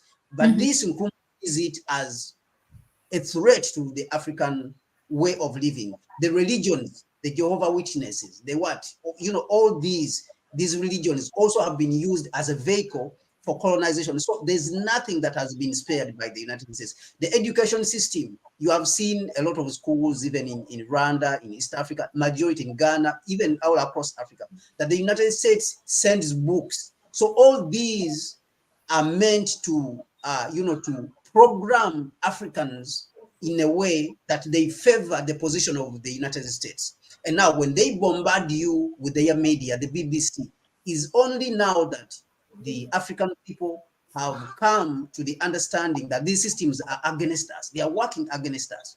Because now we have lived, or we are living in the information age. So there is mass flow of information. There's massive information out there. So now the Africans, to a certain extent, in this era, why they are protesting and they are coming to the reality face to face with this reality and confronting it, is because the information has come out. But when you look at the 60s, 70s, and 80s, the information was not there. So only a few people had this information, and people like Nkrumah, who was the president, and a few people who were educated. But even during that you mean period, which information? This colonial tax agreement, or what? What wasn't available? No, the information was not available to the point that we did not control even the media platforms. Okay. If you look at the social media, for example, now, if you look at the internet, you see, so today the internet has been possible, the information has been able to flow to everyone, because now people have access to phones, for example. People have been educated now, they can look for information themselves. And that is why you are seeing that platforms which we are dominating, NBC, CBN, I think it's called CNBC of the United States, NBC, they were dominating, BBC. These were the platforms which we are dominating and disseminating information. And so whatever they said, it was believed that it is true. Whatever was said, it was believed that it is true. BBC came to dominate the whole African continent. When Nkrumah got the independence for Ghana, he tried to establish the Ghana Broadcasting Corporation to broadcast all over Africa. The Americans, when you read the book White Malice, how the CIA's plan to recolonize Africa, it was written by, I think, Susan White. And that book, when you read it, when Nkrumah got independence for Ghana, he tried to establish the Ghana Broadcasting Corporation to broadcast all over Africa. The Americans and the Europeans, they say that Nkrumah was the most dangerous man, against their interests. Why? Because he was using an African-centered narrative to broadcast, an African point of view, so that he can inform the Africans across the continent. Because this channel, the Ghana Broadcasting Corporation, used to broadcast in more than 4 languages: Swahili, Hausa, and the 4 major languages across the African continent. So his purpose was to inform the African people about what is happening across the continent. The Americans, after defeating and killing, defeating Nkrumah in the Democratic Republic of Congo and killing, Patrice Lumumba, they turned their guns on Ghana and said that they have to overthrow him. Why does he fight them in the Democratic Republic of Congo? Why does Nkrumah go to Democratic Republic of Congo and challenge them? So they never forgave him during that period. And they said that he's even spreading African-centered narrative. Even the British, the MI6 came out to say that Nkrumah is making the Africans so politically conscious. So the Africans are not supposed to be politically conscious. So Nkrumah is a dangerous man because he's making the Africans so politically conscious. So to this, they did not welcome it. So they say that Nkrumah, we have to work very hard, Americans and Europeans, so that we can remove Nkrumah from power because of how he's doing this. Now, what we are seeing today is that the Africans have become more politically conscious. Why? Because of that information. Now, when Nkrumah was overthrown in 1966, Ghana Broadcasting Corporation was destroyed. The Africans could not get information anymore about how to struggle, about what is happening, about how their resources are being exploited. But what we are seeing today is that now platforms have been, have come up. You have the Chinese on the other side, they have a platform. And we have individuals, even within the imperialistic camp, who are challenging the narrative of, for example, BBC and CNN. You have many of them are challenging the narrative and saying that what they are telling people are lies. So these platforms now have been reduced their power has been reduced to the point that individuals today, they wield more media power than these platforms. So Yeah. this is the chance also that Africans, have gotten. That's why we have been saying that this opportunity which has risen for us Africans, we have to use it, because it is likely that this opportunity, if we miss it this time and we do not liberate Africa totally and unify it, if we do not unify Africa totally, we will not get another chance. And maybe this chance will come, but it will come in the next another 100 years, which will be very unfortunate for us as Africans. So the tools which were used, to subjugate Africa and to keep us in this position up to this point, we have the media, we have an attack with the use of American religion. You have seen this resurgence, and the bushfire of American evangelism across the African continent. You have seen the American media have spoken about it. You have seen the assault by American politicians always coming to the continent. We do not need them here. But why do you think they are coming here? Why do you think they are in Niger? So these are all the assault. This is the political assault. When they see that the person they have installed in power is removed, then they develop panic. That's the panic you are seeing. So it comes all the way from the business side, from the political space, from the social level, from the religious level, from the media. So these are all the tools which Nkrumah mentioned in neocolonialism, the last stage of imperialism, in the chapter called The Mechanism of Neocolonialism. Even if you don't read the whole book you can read that one chapter. It will be able to give you the understanding of what Nkrumah was talking about. The chapter is called The Mechanism of Neocolonialism, in the book called Neocolonialism, the last stage of imperialism. So this is how they were able to achieve this. And this has been broken down over time with this democratization of information. Post the resurgence of China, when China came on the scene, it was able, when China got its hands on the Western technology, it was able to sort of democratize that technology, like manufacturing of smartphones, because these smartphones have been a source of information. Computers, China was sort of able to democratize that technology. I can give you an example. Mobile phones came to the Western world in the 80s, in the way back in the 80s. But in Africa, the mobile phones came in the 2000s, I think 1995, 2000s.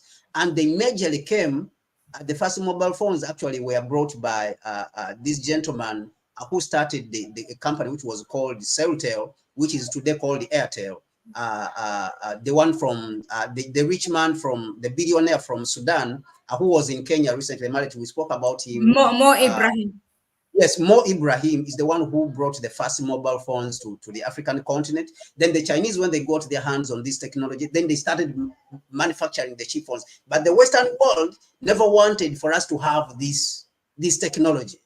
They never wanted us to have this because it was a source of information. If you remember, even during colonial times and slavery, what led to the abolition of slavery is that the slaves in Haiti started getting information from the colonial boundaries in France, because people like Toussaint Louverture, who led the assault, who led the revolution in Haiti, was reading news, started reading newspapers from France. If you go back to independence period, people like the Nkrumahs, the Jomo Kenyattas, when they went to the Western world and studied and they learned about these systems and they got educated in the Western system, they got this information and they came back and they said, we cannot allow these people to dominate us because they are not special people. So this is even today what you are experiencing.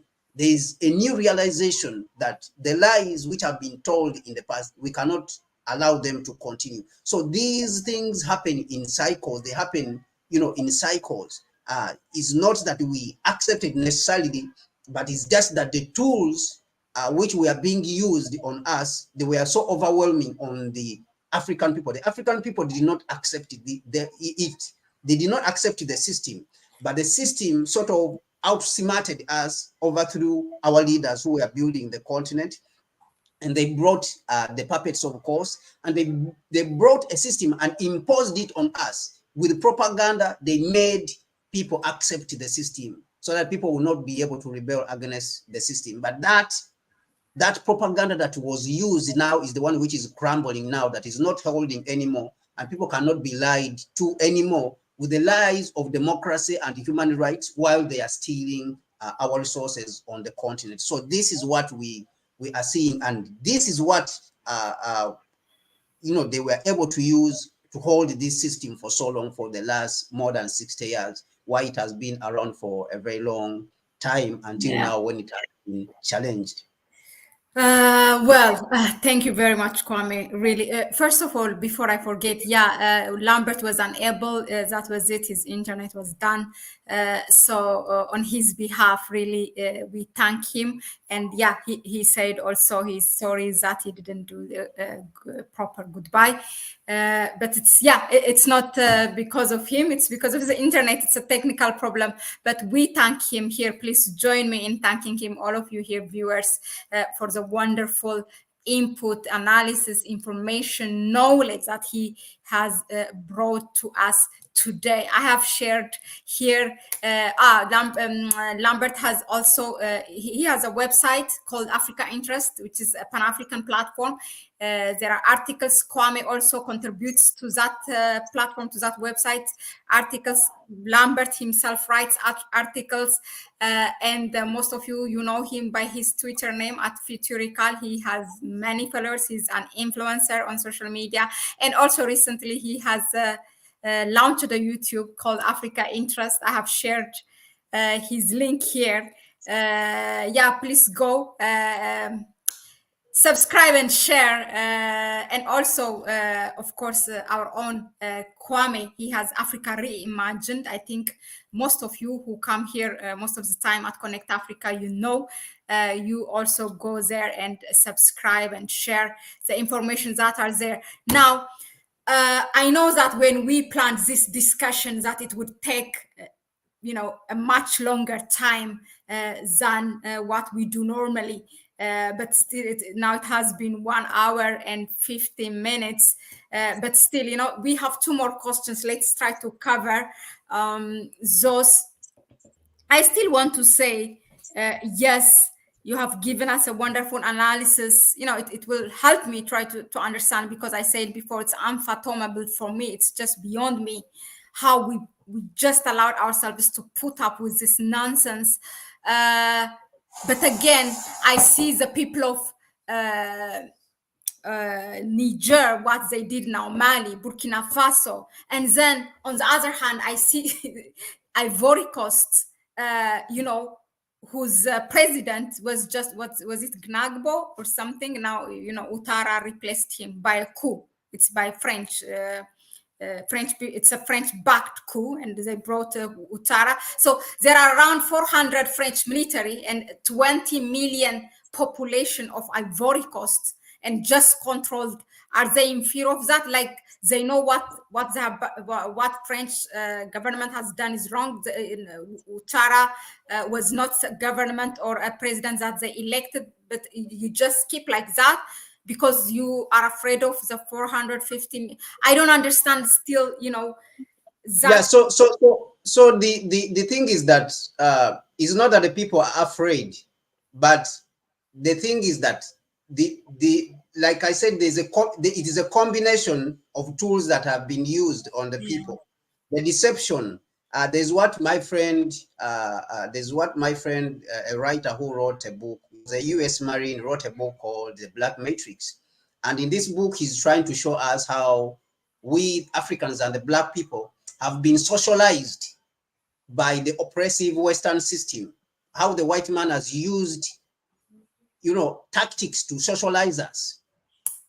And in this, he has used a combination of tools, or he calls it social engineering. So the guy is called Franklin Jones. My brother is called Franklin Jones. He has written that book because he served in Iraq. Franklin Jones served in Iraq. And so the tactics that are being used on Black people when he came back to the United States, he saw that they are the same tactics which they were using in Iraq to socialize the people. Take away their education and give them your books and start propaganda on them and bombard them. How? So that they can look at you as a friend And of course, that is what involves things like talking about democracy, which the United States does. And the United States doesn't spread any democracy across the world. But they are saying that they are spreading democracy. But what they are spreading in actuality, in reality, they are spreading democracy in theory. But in reality, they are spreading death and exploitation and killing innocent people across the world. So this is the socialization. Now, if you are able to convince someone that you are bringing them peace, democracy, then that is a powerful system. Just to convince them, and yet you are doing the opposite in actuality. Even today, how is it that the United States and the Europeans are accepted everywhere they go? How is it even possible that they are accepted when we know, everyone knows in broad daylight that they killed 1 million people? Do you know what 1 million people means? But how are they able to be accepted across the world? That Victoria Newland, who helped in overthrowing a coup, with audios that are present on YouTube, Victoria Newland has, Deputy Secretary of State of the United States, has been able to go to Niger. You see, how is it that Obama, who attacked Libya and killed a lot of people, in the Middle East, is accepted across the world? So you have to understand that this is a very sophisticated system of propaganda which they are using. Now, when we go to Ivory Coast, they are using this system, which is very sophisticated system of propaganda in combination with that military. But of course, they understand that they cannot hold the country with the military. They cannot hold it with the military. That's why you see that over 7 countries were present in Niger, but they cannot still hold it militarily. So now you mix this threatening with propaganda and lies. And of course, that is where the media comes in. That's where systems like the World Bank comes in. The media is supposed to work on the population and convince them that you are in a democracy, even though you are not in the democracy. Like Ivory Coast right now is not in a democracy, but you have to convince them that they are in a democracy. The idea of voting is to calm down the idea of people recognizing that they are not in a democracy. And you bring your own groups of people. That's why you are seeing groups in Ghana, groups in South Africa, groups all over. They are saying that they are Democrats, but they are not representing the interests of Africa. You are seeing the African Union. They are not representing the interests of Africa. They are representing foreign interests. People like Bazoum, and even news has just come out. I just wanted even to let you know, Mahlet. News has just come out that the coup leaders have released the President Bazoum after signing a resignation letter. They forced him to sign a resignation letter. They have released him from house arrest. Now, people like Bazoum are able to come out there to convince you that the United States is a good partner. France is a good partner. So until people have felt the pain physically, that hunger is killing us, and the information is out there, alternative information now is out there. So that means the propaganda machine has been disarmed. The propaganda machine. The United States is the one, together with its European allies in the so-called NATO, they are the ones who opened Africa to the jihadism. So now, how has the United States and its European allies, how have they been able to turn themselves around and say they have come to fight jihadists? Yet they are the ones who brought the jihadists in Africa. So you have to be operating a very sophisticated propaganda system to be able to achieve this. And so when you look at Ivory Coast, that's the system. The system is very sophisticated. They have television channels, they have media channels. That is why when you go to places like Ethiopia, why they were not able to achieve their objective of overthrowing the government immediately in Ethiopia, even though they wanted to use everything, is because Ethiopia up to now has been still having control over the media space. And it can inform its people what the reality is, what is really happening. Ethiopia has this capacity. Unlike other African countries, now when you go to places like Uganda, it is not that easy, or Kenya. Why? Because the Western platforms are the ones controlling. The fact that they have black people, it doesn't mean that they belong to black people. Black people are working in there, African people are working in there, but the platforms belong to the Western world. Now, the agenda is pushed from outside. So you go to places like Kenya and Uganda, it is easy to cause an insurrection in these countries. The CIA comes in and works with them. So I want people to read the book called The White Malice. The book is called White Malice. It is very clear in that book, and you combine that book with Neocolonialism, the last stage of imperialism, which was written by Nkrumah. You will be able to see this system, how it works. It is a very sophisticated system. And that is why you are seeing that they are fighting to death to be able to save the system. So the system involves finance, the system involves, religion, the system involves media. The IMF and World Bank, they are part of that. All of them are working towards one goal, to save the system, the neo-colonial system, and maintain it. That is how they are able to achieve that, to continue to bombard people's minds repeatedly and say, we are giving you aid. What we are giving you is help. What we are giving you is aid. And you are saying this, they are mentioning it thousands and millions of times. And yet they are not giving aid. They are stealing from you. They are giving you the crumbs. They are just taking from what they are stealing from you, and they are not even taking 1% of what they are stealing from you. They are taking 0.5% and giving it to you and telling you that this is a loan. So this is how they are able to achieve this and able to maintain the system like that. So it is very sophisticated that they have their religious groups. These people you have been seeing, the Holy Ghost fire, Holy Ghost, all these are part of that. But Kwame, okay, I understand that's for us, for the civil society, but how come that France get away with such devilish plan and still implementing it on Africa against our interests under the eyes of the Africans, the other African heads of states? Yes, so the African heads of state, of course, we also have some internal weaknesses. I cannot entirely put it on the outside. We have internal weaknesses as Africans. And of course, those internal weaknesses, they exasperate them and they capitalize on those weaknesses. And number one is what we saw in 1963. We failed to unify. Okay, so initially, people were desperate when countries had just gotten independence. So they did not have money to build these countries. Now, when somebody comes with lies, and says, I'm going to give you money to build the country. So many of them, they saw this as salvation by the same people who have been exploiting us. Now, they failed to understand what Nkrumah was saying to them was the right way to go, or was the right approach, that we should come together and unify and build our continent by ourselves. Some of these people were not sophisticated in understanding the neo-colonial system, and Nkrumah was way advanced in his understanding of the system, how it works. And that's why he wrote the book Neocolonialism, the last stage of imperialism. He is one of the first people to use the word neocolonialism, Nkrumah, in the 1960s, all across the world. Nkrumah is one of the first people to use the word neocolonialism.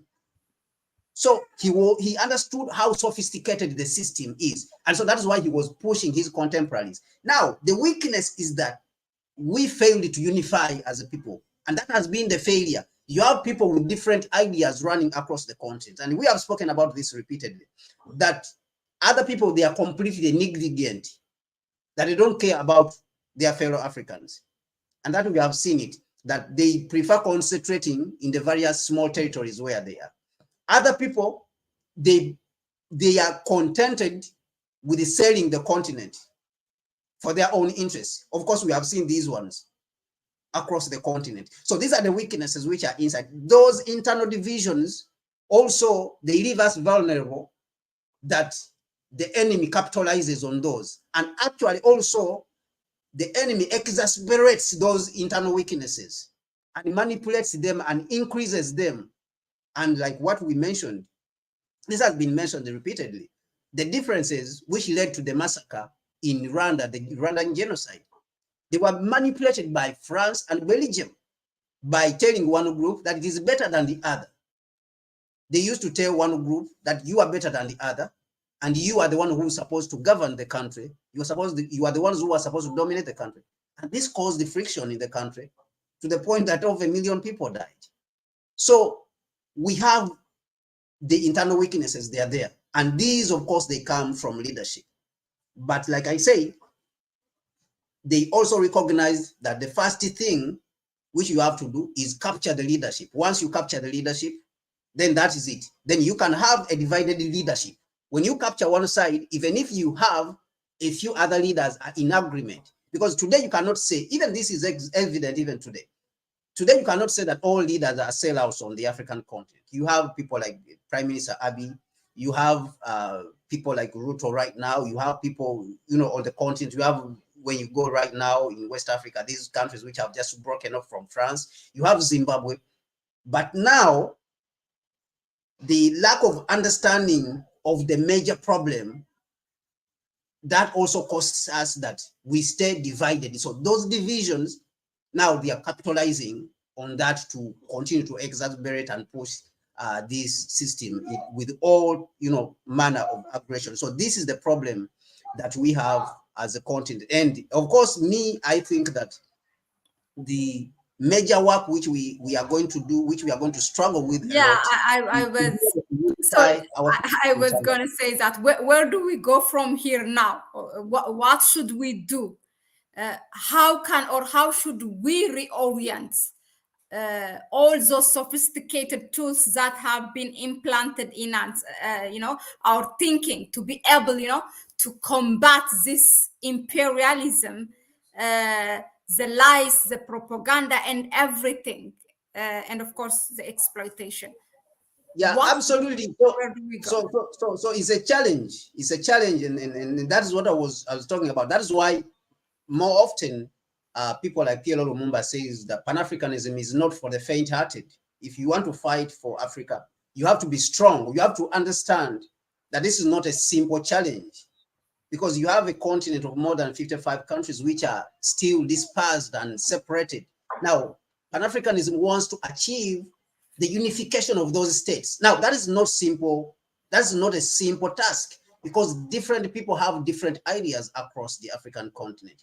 Others, they want to justify the division of the continent and their selfish interests with various reasons which are thrown about. Africa cannot unify, languages, what.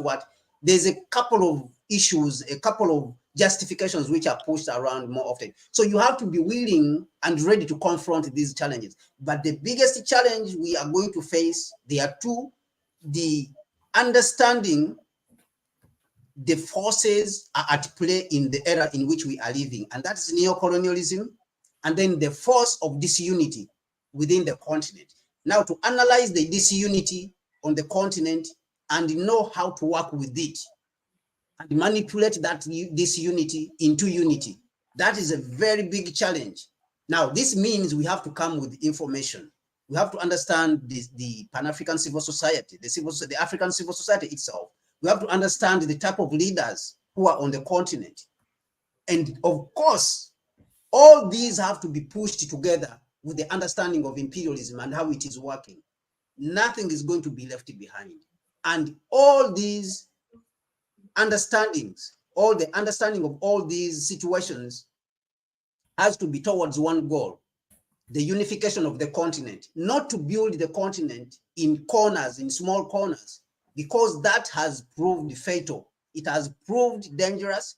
It has proved unproductive for the last 65 years since independence in 1957.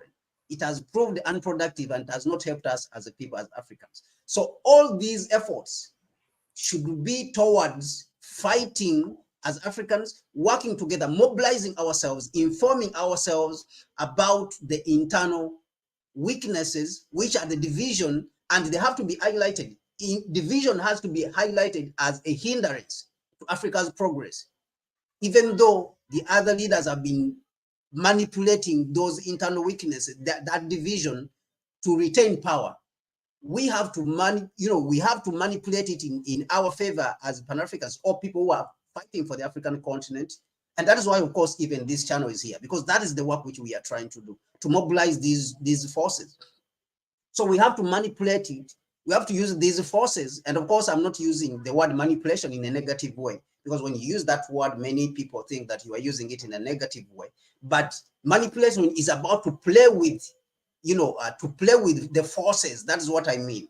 We have to play with this, this division on the continent and highlight that this division is what is causing the problems. And anyone who is trying to fight against us when we are trying to unify our forces, we are trying to unify the continent, that should be looked at as an enemy. Now, when we move like that and we inform the African people that it is good for us to be unified to protect our interests from the external aggressors, then we can point them out that the aggressor is imperialism, who is disturbing us and exploiting our continent, is exploiting Niger. We have seen the exploitation in Niger. We are seeing the exploitation in South Africa. We are seeing that the whites over there, they have lodged over there. They have claim to the land which belongs to the majority of the African people in South Africa. And they have the support of the United States and the Europeans. They work together. The Europeans work together in oppressing us. Canada, the United States, all of Europe, they work together. Australia, New Zealand, they work together in oppressing us and stealing from us. So it is high time we also understand this. But we have to work on ourselves internally with the understanding that if we unify, the goal should be to come together, work together. The goal in fighting should be unifying. And the objective of unifying should be us to work together in areas which we need to work together to be able to advance the continent and our interests, so that we can get upward social and economic mobility for each and every African, so that none of us is left behind. But we have to work with the recognition that we have a problem, and that problem of external interference can only be overcome if we have unified initially Africa into a single state that can be able to protect those interests that we are working towards. Because even if we work very hard as Africans, but we are not unified, the enemy will still find gaps where to penetrate the continent and then cause destabilization and exacerbate or increase the divisions which are already in the continent, increase the internal weaknesses in the continent. So that's what the enemy has been doing. He has been manipulating the internal weaknesses which are already there. I'm not saying that they are not there. And then he has been applying his tools of social engineering to be able to manipulate the minds of the Africans. Accept your homosexuality. We are the ones who are giving you aid. So all these things which are not true, they have made it look as if it is true. So this is what has been happening, and this is how I think that we have to go about it. We have to approach it, but this will take the efforts of all of us as Africans, and we have to use whatever we have. And each of the Africans has to support the Pan-African work. All the people who are on the front line fighting, whether it's in the media, like here, what we are doing. So whether it is mobilization, we have to support the Pan-Africans who are out there to push the African narrative. Anyone who's speaking on behalf of Africa, genuinely speaking on behalf of Africa and protecting Africa's interests, and not working, do not support anyone who's working for imperialists and is advancing imperialist systems, whether it is political, economic, social systems which are imperialist. Those people, they are the ones you have to avoid. So I think that this is the way to go for us as Africans. Thank you very much, Mahlet. Whew, that felt liberating.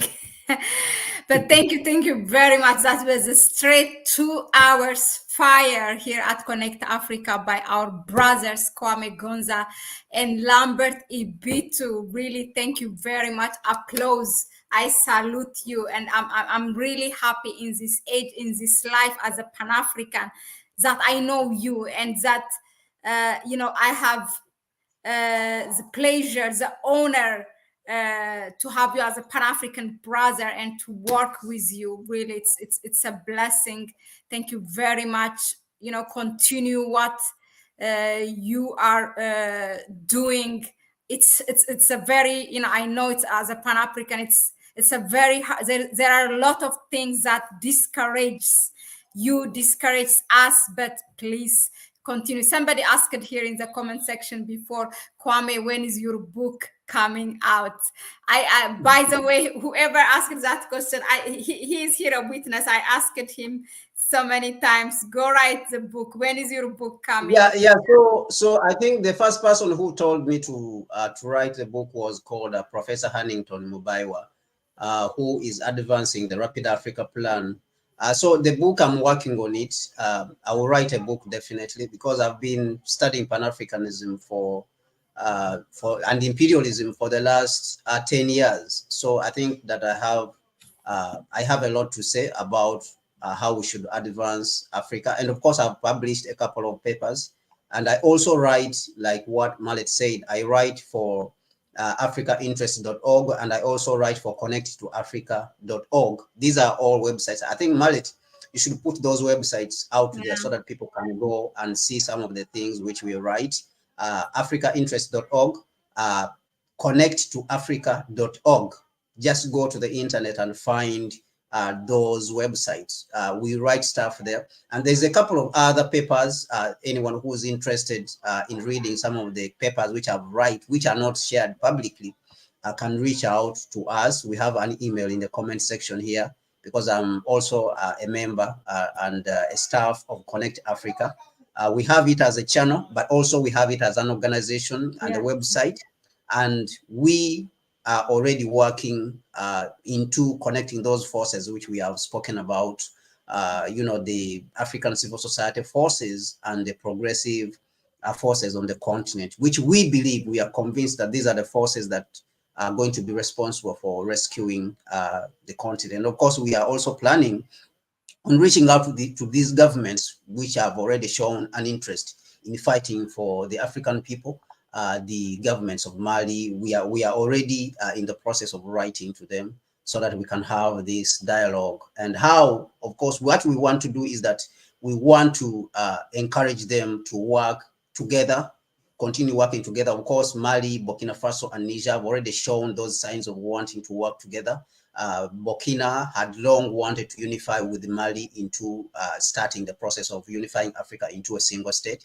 But we want to encourage them also in working together with the government in Zimbabwe, which has been fighting neo-colonialism and imperialism for a very long time. And of course, we want also to encourage the government in Ethiopia also to work with them, the government in Eritrea, because if we start the process like this, then it will create a center of gravity and strength, so that we are able to advance. That means we can then start pushing the other African countries and encouraging them to join the union. So this is the work which we are engaged in as Connect Africa. And that is why, of course, we have repeatedly said that you should support the channel, come out and support us so that we can also go mainstream. We can only make it mainstream. We can only make these ideas mainstream if you, the viewers, are giving us this support. And of course, we have seen some support in the past few weeks, and we want to ask all those who are watching and they have not subscribed to subscribe. If you're watching and you have been a member of this channel, we have seen Black, we have seen CNS, we have seen Synovia, all those who are supporting, to continue to support, and also to invite other people, share the channel so that other people can come on. Because what we are engaged in right now is serious business. It's the business of liberating Africa and taking it back. Everyone must play their part. The people in Niger are playing their part. So all of us in the other territories of the African continent must play our part. We have to remember that Nkrumah said that if we don't unify, whatever we do across the continent is in vain. No one can build any territory on the African continent and make it successful when all the other African countries, territories are impoverished. And we saw this when Libya attempted to build a successful country, that they came and destroyed it. These white people, they came and bombed it and destroyed it. So that is the prophecy which Nkrumah was talking about. If you attempt to build a successful territory on the African continent, because we are one landmass, it is not possible to do that unless we are all working together and we have strengthened ourselves. So this is the work which we are engaged in, and we want to encourage others to jump on and support the channel monetarily so that we can be also full-time engaged in this type of work. We can do it together. Thank you so much. Our wish. Thank you very much, Kwame, for that. Really, it's really a blessing. We are here maybe, I don't know, 1 hour, 1 hour and a half, maybe today, like exceptional programs like today, 2 hours, and not because of now Niger, and we really don't want you to be swapped by the Western media. We are really trying our best to be here every day. But apart from that, we are not able to do that, but we want to do it. Imagine that we bring you information, research-based knowledge every day on anything that's affecting our continent, inside and outside. How good that be, how a blessing that could be, in terms of controlling our own narrative. But of course, there are problems, constraints for us to work full time. Most of the time, if you compare us with other media or platform, we really don't take the time by saying support us, this and that. But sometimes it's really good to make it clear. I just shared our PayPal account here. It's always in the description section of our videos.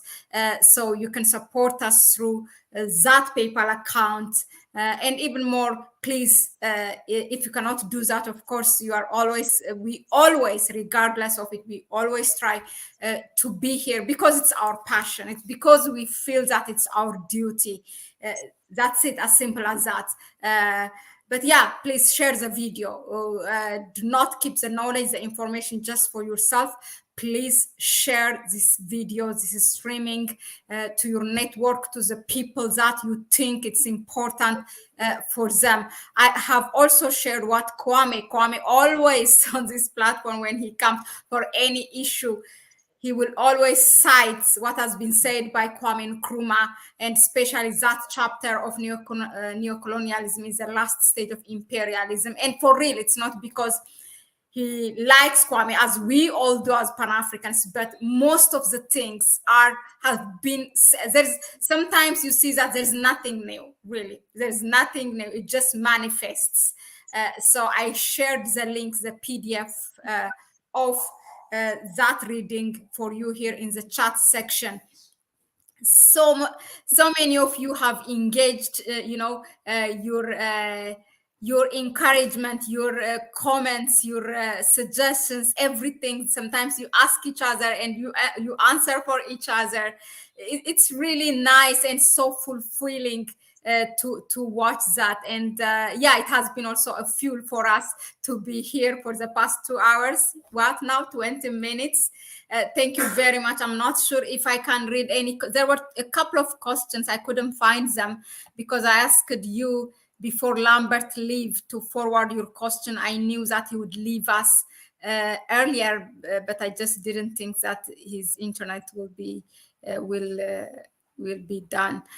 But I couldn't find it. Somebody mentioned how putting those black faces in their media can make it sometimes, believable, although it is not. Yes, it's those black faces, those Africans are used to kill, to assassinate our own progressive Pan-African leaders like Olympio of Togo, who revolted against those what we talked about, the colonial tax. Patrice Lumumba, and many others, always they demonize, they use the same system. It's just us who have to wake up. That was it for us today. Indeed long, but you are here, Gong Guru. We have seen also so many new faces or new names, let me just give a shout out. Sheikh Arabi, Aaron, Michael Newman, these are new. Dejuma Boutique, Anton Dalema. Now you are a family, Anton, we know. Gong Guru, we said welcome. Also Michael Newman, W, you are also by now a family. All of you have been here for the past 2 hours, really. Charles, Giedu, Huho, Black Magic, really thank you. Thank you, all of you. Laila Sir, Shirin, many of you, even you said you couldn't stay, but you're gonna watch back the video. Yes, you're gonna miss out a lot, really. If you miss this, you really have to make time to watch it. Thank you very much. I thank you, Kwame, for this fiery message today. This one gonna go down in history, that we're gonna look at it back, hopefully in a good memory.